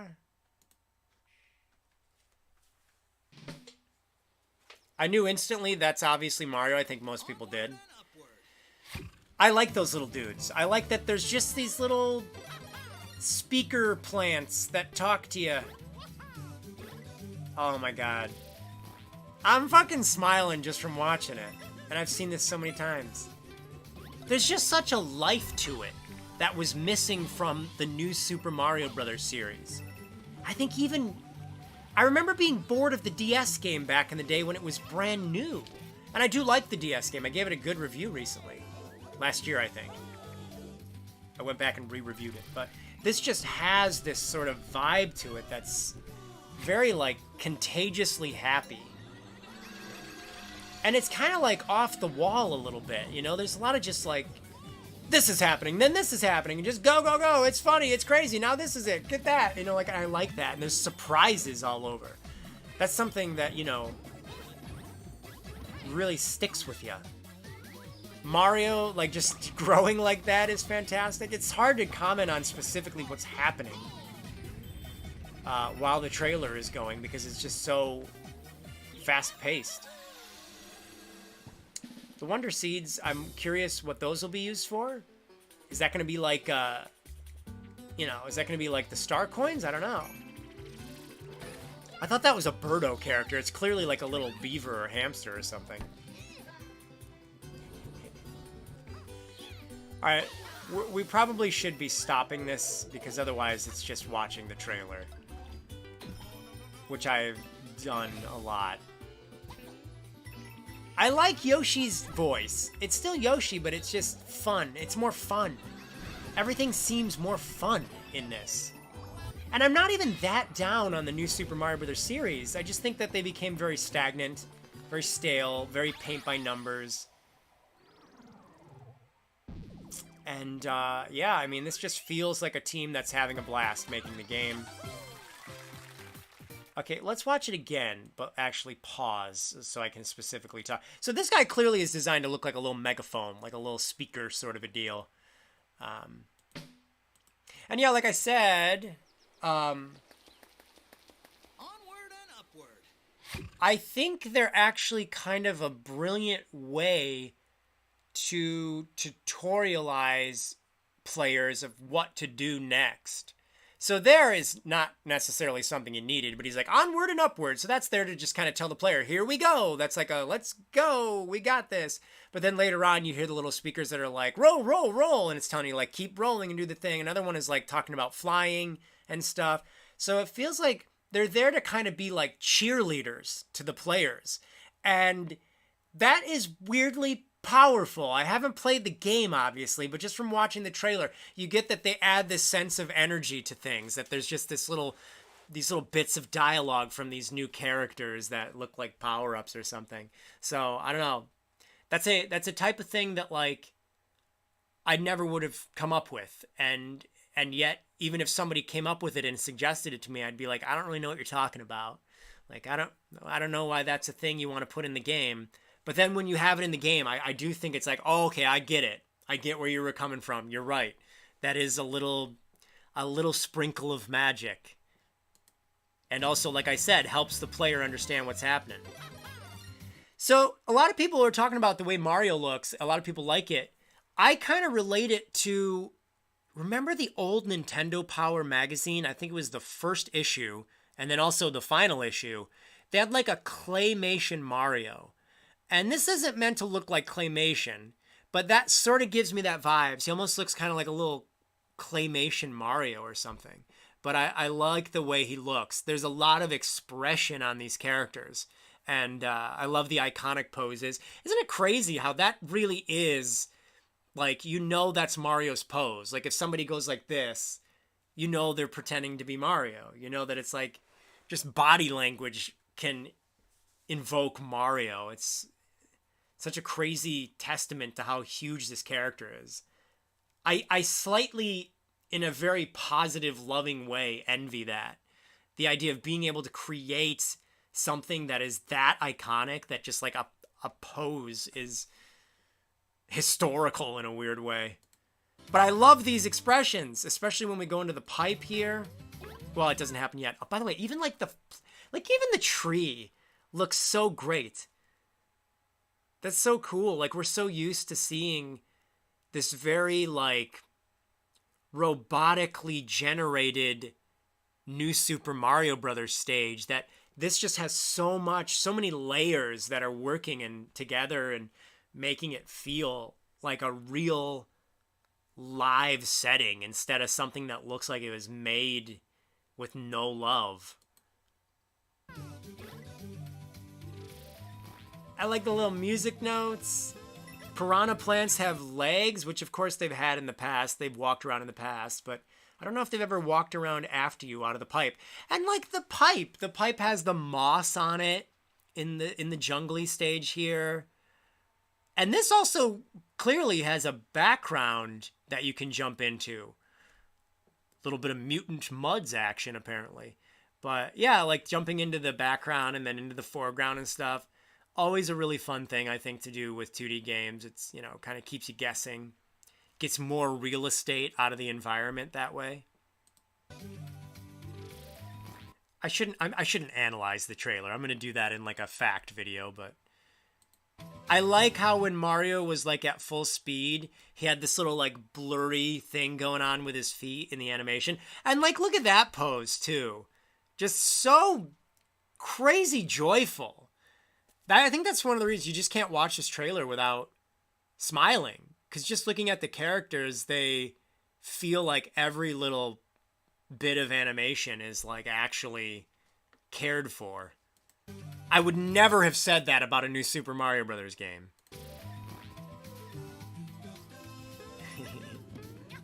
These big fat hippos are so fun and they look so like Mario in their design. I like these zip lines too. Characters are actually something that really is exciting in this too, by the way. I'm sure a lot of people would agree. But like, I think we passed him. Yeah. Like, look at this little storm cloud dude. He's cool. I like his little angry face. He seems to be looking at Mario too as he walks by, as he zips by. Yeah, and like, that stuff makes sense. I think there's more like effort to have things be logical as opposed to just random shit thrown in a level. Like, oh, there's a waterfall, but then you swim up the waterfall and it's like, oh, it's because there's a cloud up there that's like raining down on you. So this is fantastic as well. I like the way the Koopa Troopas look. They're a little skinnier, maybe a little bit pointier in their design.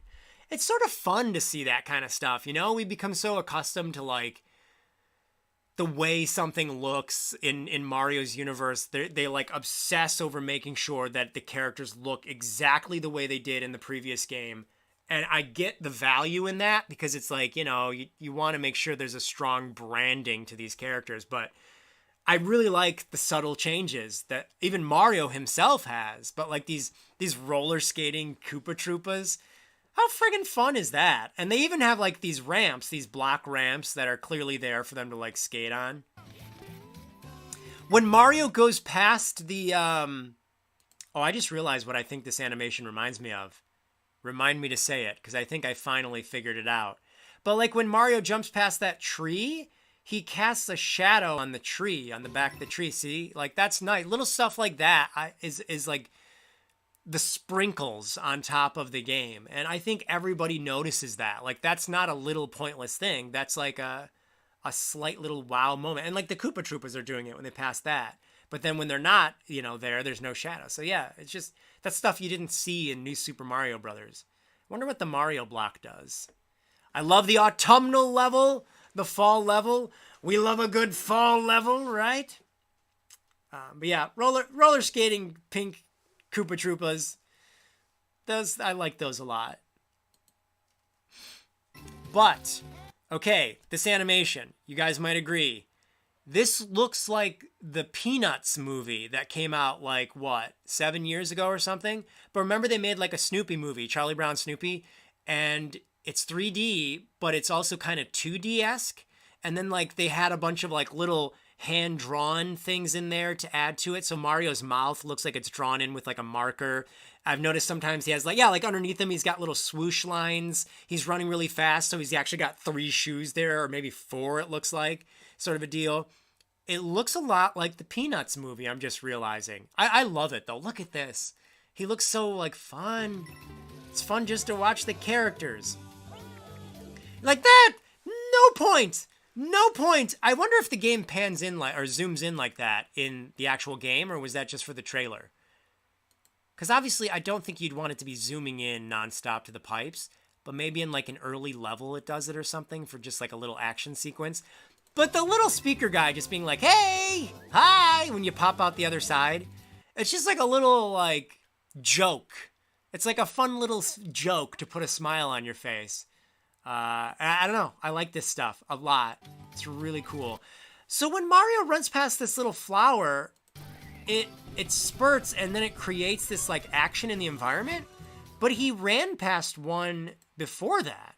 So like what would happen if he didn't, like what would happen if he hit that one instead? Would it do something different?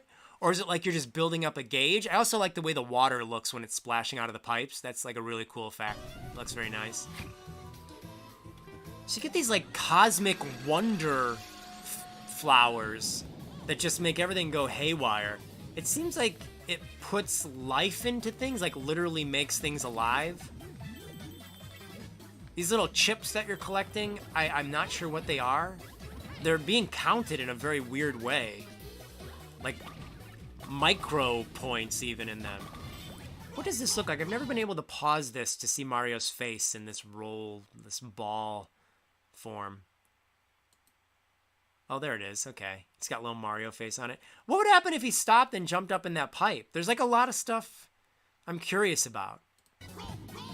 Also, by the way, I am pretty sure in an old live stream, we were talking about like Super Mario Galaxy 2, and I mentioned that I don't really like the power-ups in that game, and you can turn into a Boulder Mario in that, and I'm like, I don't know, I think that would have worked better in like a 2D game.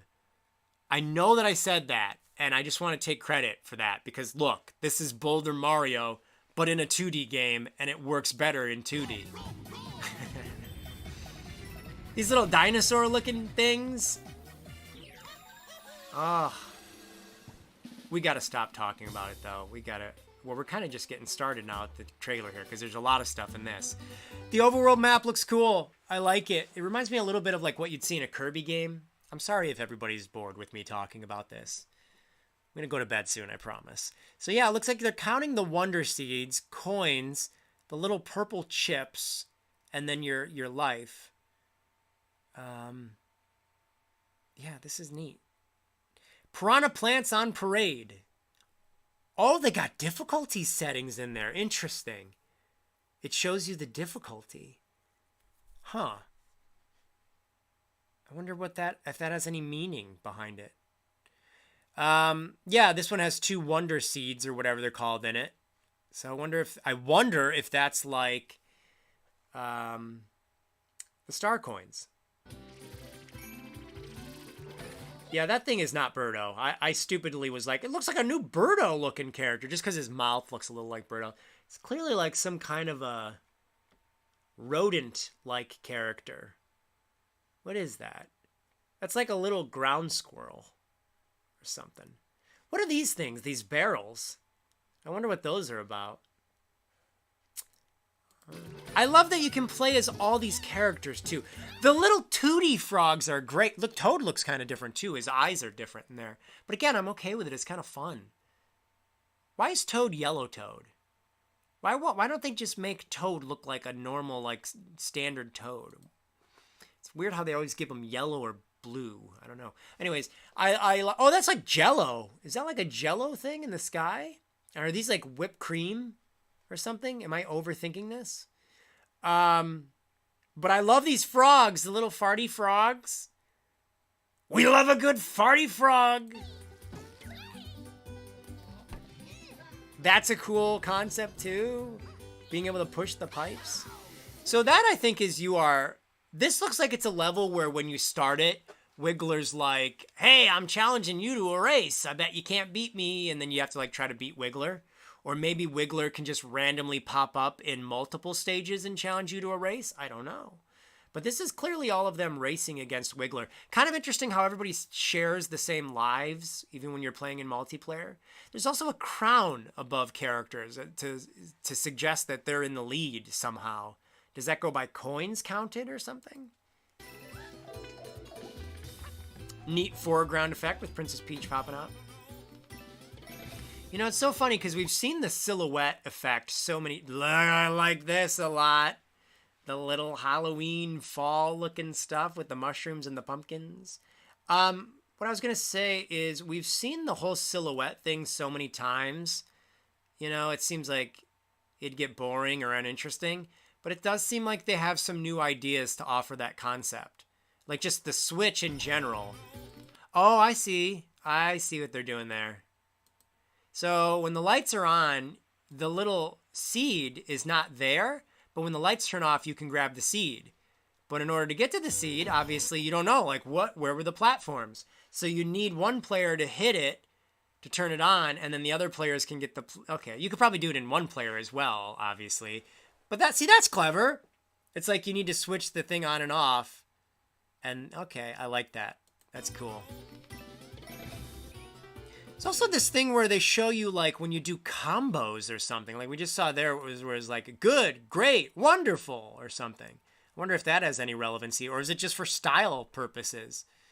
I mean, even if it's just for style, that's still fun. Yeah, time to fly. Oh, that's pretty cute. I like the, everything about this game.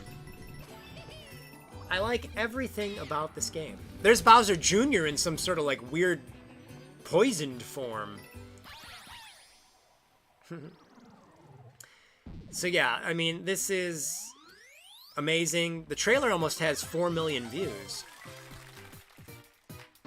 I don't know about that logo. I feel like they might change the logo before its release.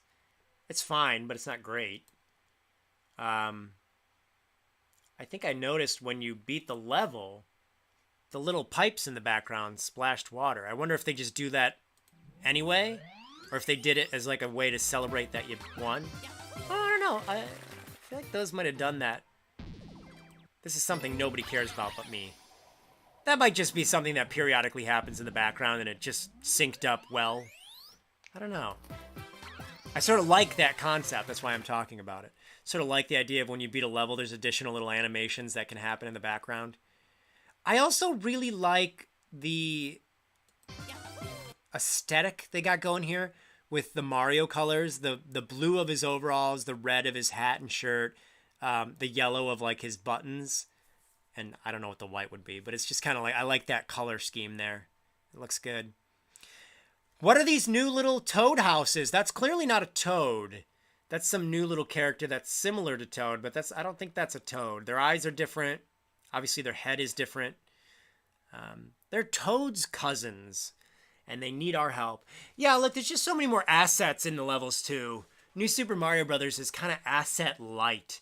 This has just a lot of stuff. It's not just copy and pasted through like a bunch of levels. I like these little animations. Luigi taking his hat off. It looks so good. There's a little worm. Did you notice that? I'm sure people did. There's like a little weird king worm or prince worm. You're probably working to help out the worm kingdom. Guys, if I was a worm, if I turned into a worm tomorrow, like I was cursed by an evil witch and she turned me into a worm, would you still love me? Or would you stop loving me? Of course, we got to get the elephant thing here. The elephant in the room. I forgot to turn off the stupid little annotation. The little bug. The elephant apple. Wowie zowie indeed. That looks great. Nothing wrong with that at all. I think that... I don't know. I think these might be actual 3D character models. Because New Super Mario Brothers on the Wii and I believe the Wii U, they're not character models. They're actually sprites. They're not like a 3D character model running around. You're playing as actually a sprite. But it just has like a normal map layer that goes over it to make it look 3D. So I'm wondering if this game's the same way or if this is 3D models. I don't know. I mean, you never know. Goomba looks so sorry. Ding. Well then. See, again, there was like a little comedy bit with the voice acting. I love it. So yeah, guys, hold on a second. Bonk. It is almost 1:30 in the morning, and we've been chatting about this for a very long time. My God. Worm Josh would be pretty sweet. Okay. It's called The Flower Kingdom. Is that in the trailer that I just missed? Again, I'm going to be analyzing the trailer like crazy for a fact video. But I look like a mess. Why is Josh so cute? Seriously, I look cute right now? I'm barely conscious right now. Heard somewhere that this is the Flower Kingdom, so guess we will get flower people in the game instead of toads. Oh, okay. Maybe that's in like an official press release. I'll definitely be looking at every bit of information I can find to put together a fact video. I'd like to do 50 facts on the game, but you know, we'll see how things are going to determine how many there will be.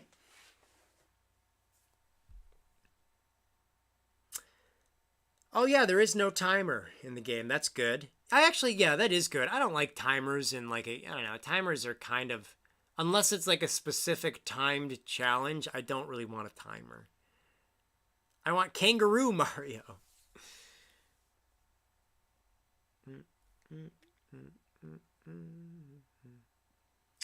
What do you think of Arlo's theory that the voice actor for Mario is not Charles? So I talked about that a lot at the beginning of this live stream.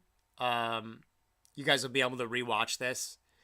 But I don't know. I'm kind of in the same boat. I don't know if it's Charles. I think that the WarioWare trailer, I don't think this. I know this. That's not Charles. So like Wario says excellent in the trailer.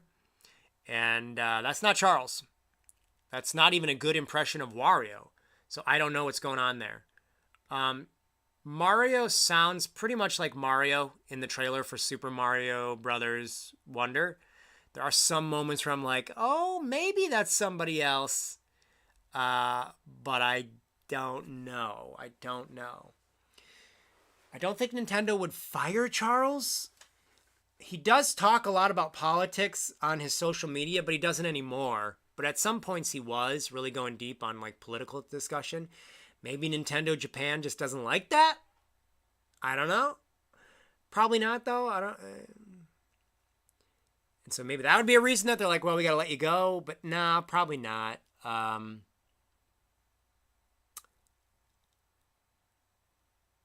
I think Charles quitting is a little hard to believe because he would be walking away from the career of a lifetime. Like he's well aware that being Mario and Friends is like the highlight of his career. And I think he loves doing it. So I don't know if he would be so upset about not being Mario in the movie that he would actually walk away.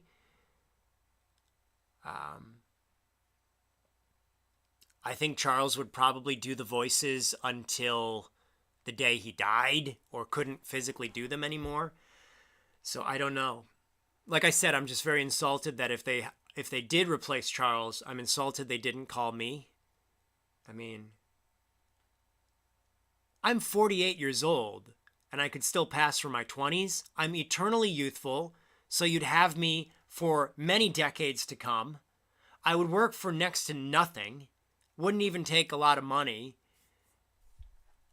I mean, you know, I'm just saying.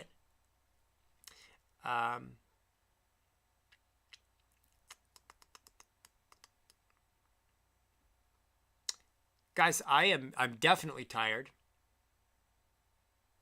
So I can just take a nap right now in the live stream. You guys can just watch me sleep like a bunch of creeps. Or I think we're going to wind this down in another minute or two. I got to re-dye my hair. I also have to trim. I use the clippers, you know. I do the clippers on here and under there. And then I, of course, shave under there. And then I use the clippers on the sides and on the back. And then I use the scissors to trim up the top.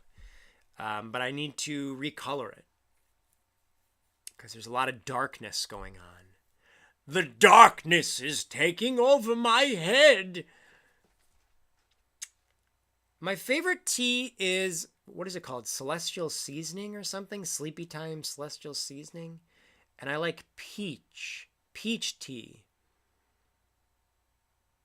These are not Bluetooth. These are wired. I'm a grandpa. My new phone, this one. So I got the phone, right? Not too long ago. Well, I got it in the Christmas season in like early-ish December. And I got this phone. I'm all excited. It's got amazing camera and everything. My old one was not that bad, but my old one, you guys will appreciate this. This is my old phone.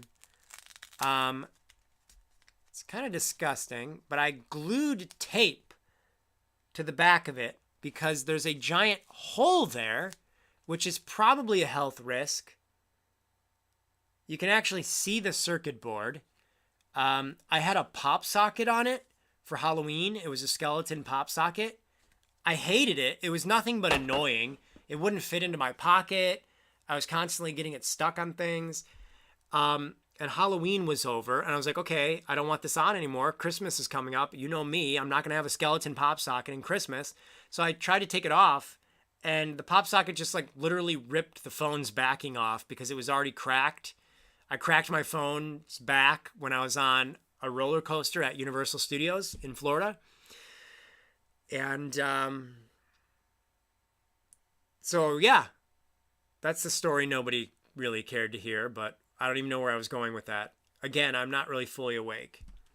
Oh, so this doesn't have a hole for this anymore. Like, these are outdated. You can't use these on new phones, I guess. There's literally no hole for it. There's no hole on this. I thought it was this, but this is a stylus, which seems like outdated, like a stylus, but it's actually amazing to have a stylus because I can do that. You know what I mean? It's so much better.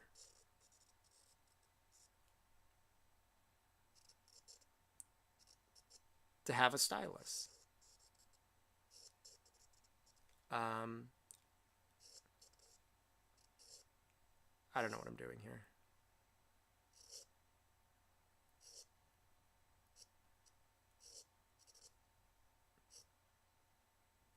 I don't know. It even makes the noise of a pencil. What a time to be alive. Okay, I'm going to save that memo for myself. Yes, save. That needs to be saved. I don't know. But there's no... I need to use the Bluetooth earbuds now, which I'm not a huge fan of. Like, I know this looks stupid. You know, like having this cord, right? Like, this looks dumb. But it looks even more dumb to have those little things sticking out of your ears. That looks really douchey. I don't want it. I want to be a regular douche, not a super douche. But yeah, I don't know what all these are for. I'm assuming those are to take better pictures, but I got a lot of lenses watching me sleep at night on this phone. I'm tired.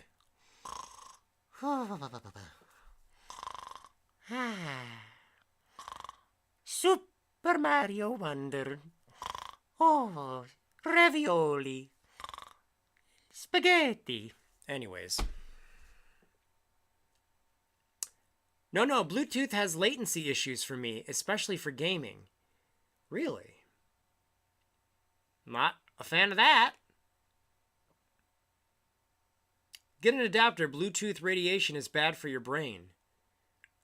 Honey, the ship has sailed a long time ago on my brain.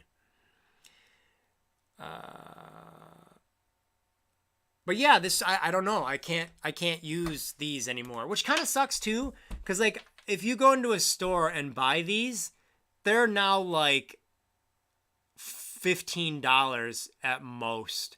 It's clear these are like old technology that they want to phase out. So they're like dirt cheap because no new phones support them. But I don't know. I can't use them.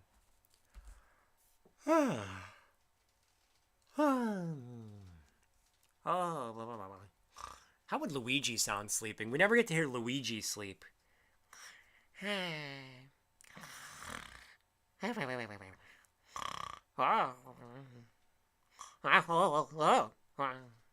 He would have night terrors. Putting radio transmitters directly near your brain for hours on end is a bad idea. Well, when you put it like that. Josh, if you had to pick one Zelda to play until the end of time, which one would it be and why? It'd be Tears of the Kingdom, because there's just probably a lot more I could do in it.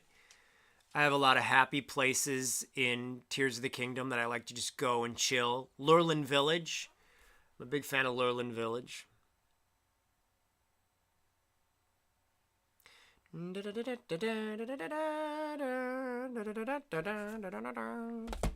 All right, guys. I'm assuming it's past your bedtimes, even though school no longer exists forever. Did you know that?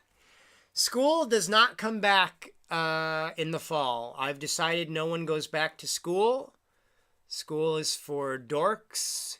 Not only is it for dorks, I've heard word, and I don't, this is what I've heard.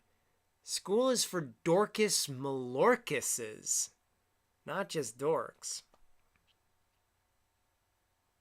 You got work at 9 in the morning? Oh, no, you got to go to bed. You got to go to bed. I'll be there to tuck you in. I have not seen the shark and dolphin swimsuit designs coming to Pocket Camp, but I would like to. Thank you for looking forward to the Halloween content, Beardsley. I appreciate that. Okie dokie. It's time to go to Betty Bye. It's 2 p.m. for me. Where would you be that it's 2 p.m.? That's not anywhere in Europe, right? Are you on the moon? Are you in Japan? You might be in Japan. Play me a song. Currently getting ready for work. Jody, oh no. Hopefully your job is fun today. Does Link still do that in the game in Tears of the Kingdom? Wasn't there a moment where he kind of does like this? He kind of checks himself out, his muscles. Kiwi, I don't know if I'm going to get the re-releases. Part of me is like, I got to support the team, I got to get it. I got to support Pikmin. But another part of me is like, I already own better versions of them. Because I can use the Wii Remote and Nunchuck. So, I don't know. I might. Got to support my boys.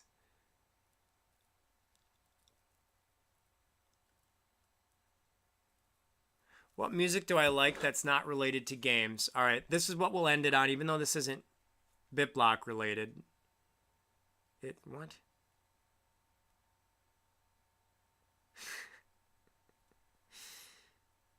My stepfather sent me a meme.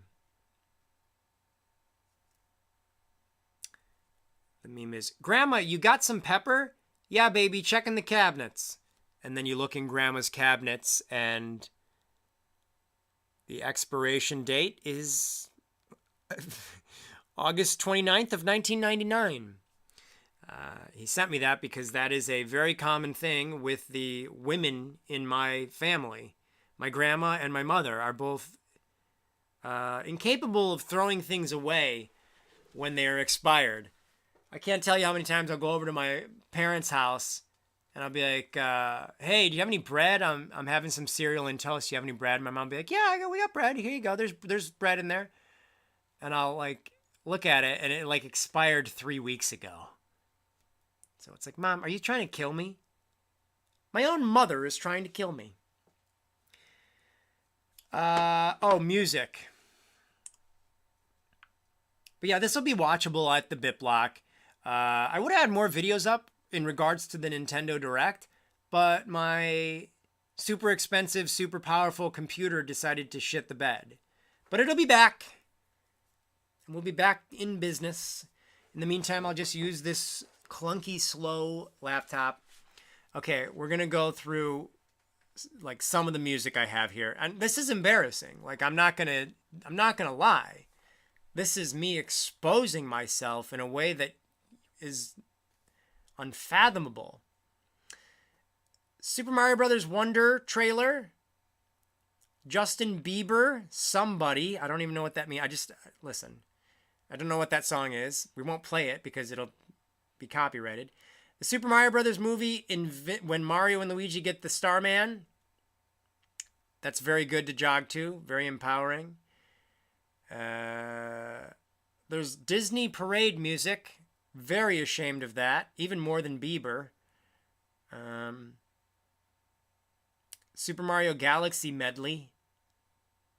I don't know why it didn't play. I just clicked it. Somebody called JVKE. He's like a YouTube musician.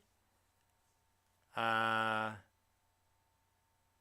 he has some good songs.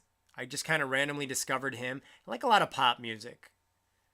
I don't like rap or hip hop or country or heavy metal. Anything else I'm fine with. I do like the Goofy Goober song from the first SpongeBob movie. That's heavy metal. That's as heavy metal as something can get. Connor Maynard, I sort of like, but I don't know. He's not as good as he used to be. He's a British musician. Another song from JVKE. Is that supposed to be like Jake, but the A is upside down? I don't know. But he has a song called Golden Hour. I think it's pretty popular. I think it's got like 20 million views or something, so you might have heard of that. I don't know. A remix of the Pianta Village theme that doesn't want to play. I don't know why. Why is it? I got a lot of... I've recorded. I've downloaded a lot of summer music, which would probably be a lot more interesting to go through. Koopa Troopa Beach remix.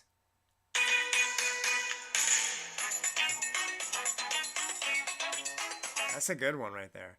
Banjo-Kazooie Treasure Trove remix. I mean, that's what I jog to. I absolutely do have issues. Delfino Plaza House Party. What is that one? What is it?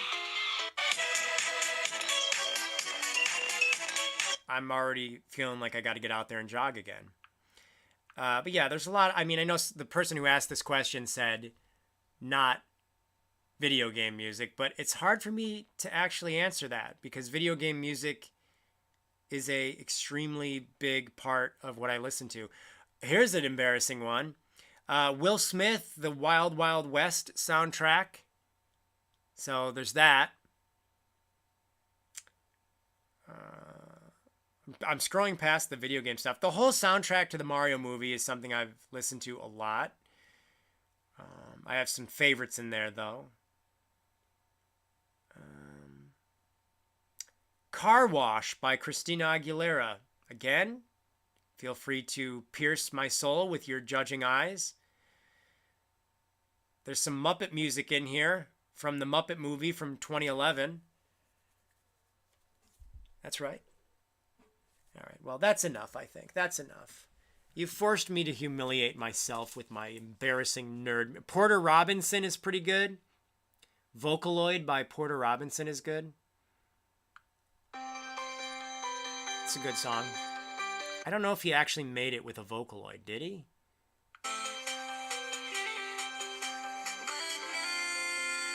I think it probably is, but maybe not. Anyways, Porter Robinson is good. I think his brother is Nick Robinson, who is a YouTuber. Anyways, this is what I'm working on tomorrow.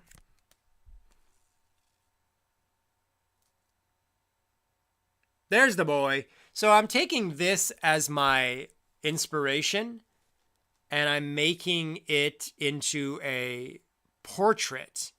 And it's going to have a frame that is like bamboo, but it's not really going to be bamboo. It's going to be made out of like foam board and construction paper and watercoloring it and all the. I already made him. He's made out of like felt, but you'll see it when it's done. I'll show it. So it'll be on the BitBlock's Instagram, the BitBlock Gaming on Instagram. That's what it's called, the BitBlock Gaming on Instagram. He's sleepy, Rodrigo. Wait, what? What did Rodrigo say? Huh? Huh? Josh, you look unwell. I'm a longtime fan of your content back then. You look happy and wholesome. This live came at my front page and got me a little down. Honey, it's 1:30 in the morning, and I haven't showered. Got you down? What have we said that would make you down in the dumps? We've been positive hanging out. Josh, you look like a top G, bruv. Thank you very much, Omar. Omar's got my back. Are you and Roger still friends? Loved when you guys used to do discussion videos on Nintendo games. We broke up like a year ago, so we don't talk anymore. I'm just kidding. We weren't actually dating. I actually talked to him recently. Well, the way I interact with friends is I send voice messages, like on Instagram or whatever. And the voice message I sent him was, we need to do a collab sometime soon because I'm tired of people asking what happened to you or whatever. And I'm like, and if you don't, I'm going to tell everybody that we were in a gay relationship for a year and we broke up, and that's why we don't do videos anymore. Which, of course, that's not true. We didn't break up. We're getting married soon. No.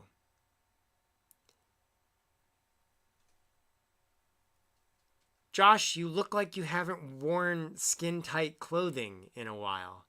Well, that's actually not true. I was wearing a wetsuit yesterday, so it's not true. These are lies. He looks so cute when he's sleepy. That's it. I'm going to bed. Joshy, Sonic Superstars or Mario Wonder? We all know what the answer to this is. Yeah. I'm a Mario guy forever. Sonic has never pleased me. And he never will please me. Yes, I'm going to watch Good Burger too. Roger and you need to do a discussion video soon. That would be great. And happy to hear you two still talk. Yeah, we have like a group chat with another friend that we talk in. What have they been saying in it, actually? I have not. I'm really bad with responding in the group chat. I keep telling myself that I need to look in there and respond. I've got to go to a bachelor party in August. I don't like leaving my house. Why do people demand that I go out into the real world? I don't like the real world.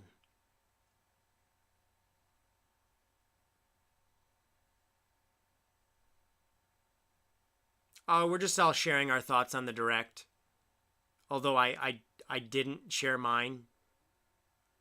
Roger says, oh my God, that would have been bad. I almost actually showed like an idiot, I almost showed my phone of the text messages. And then I realized it has their numbers on it. So we don't want to do that. They wouldn't be happy with me.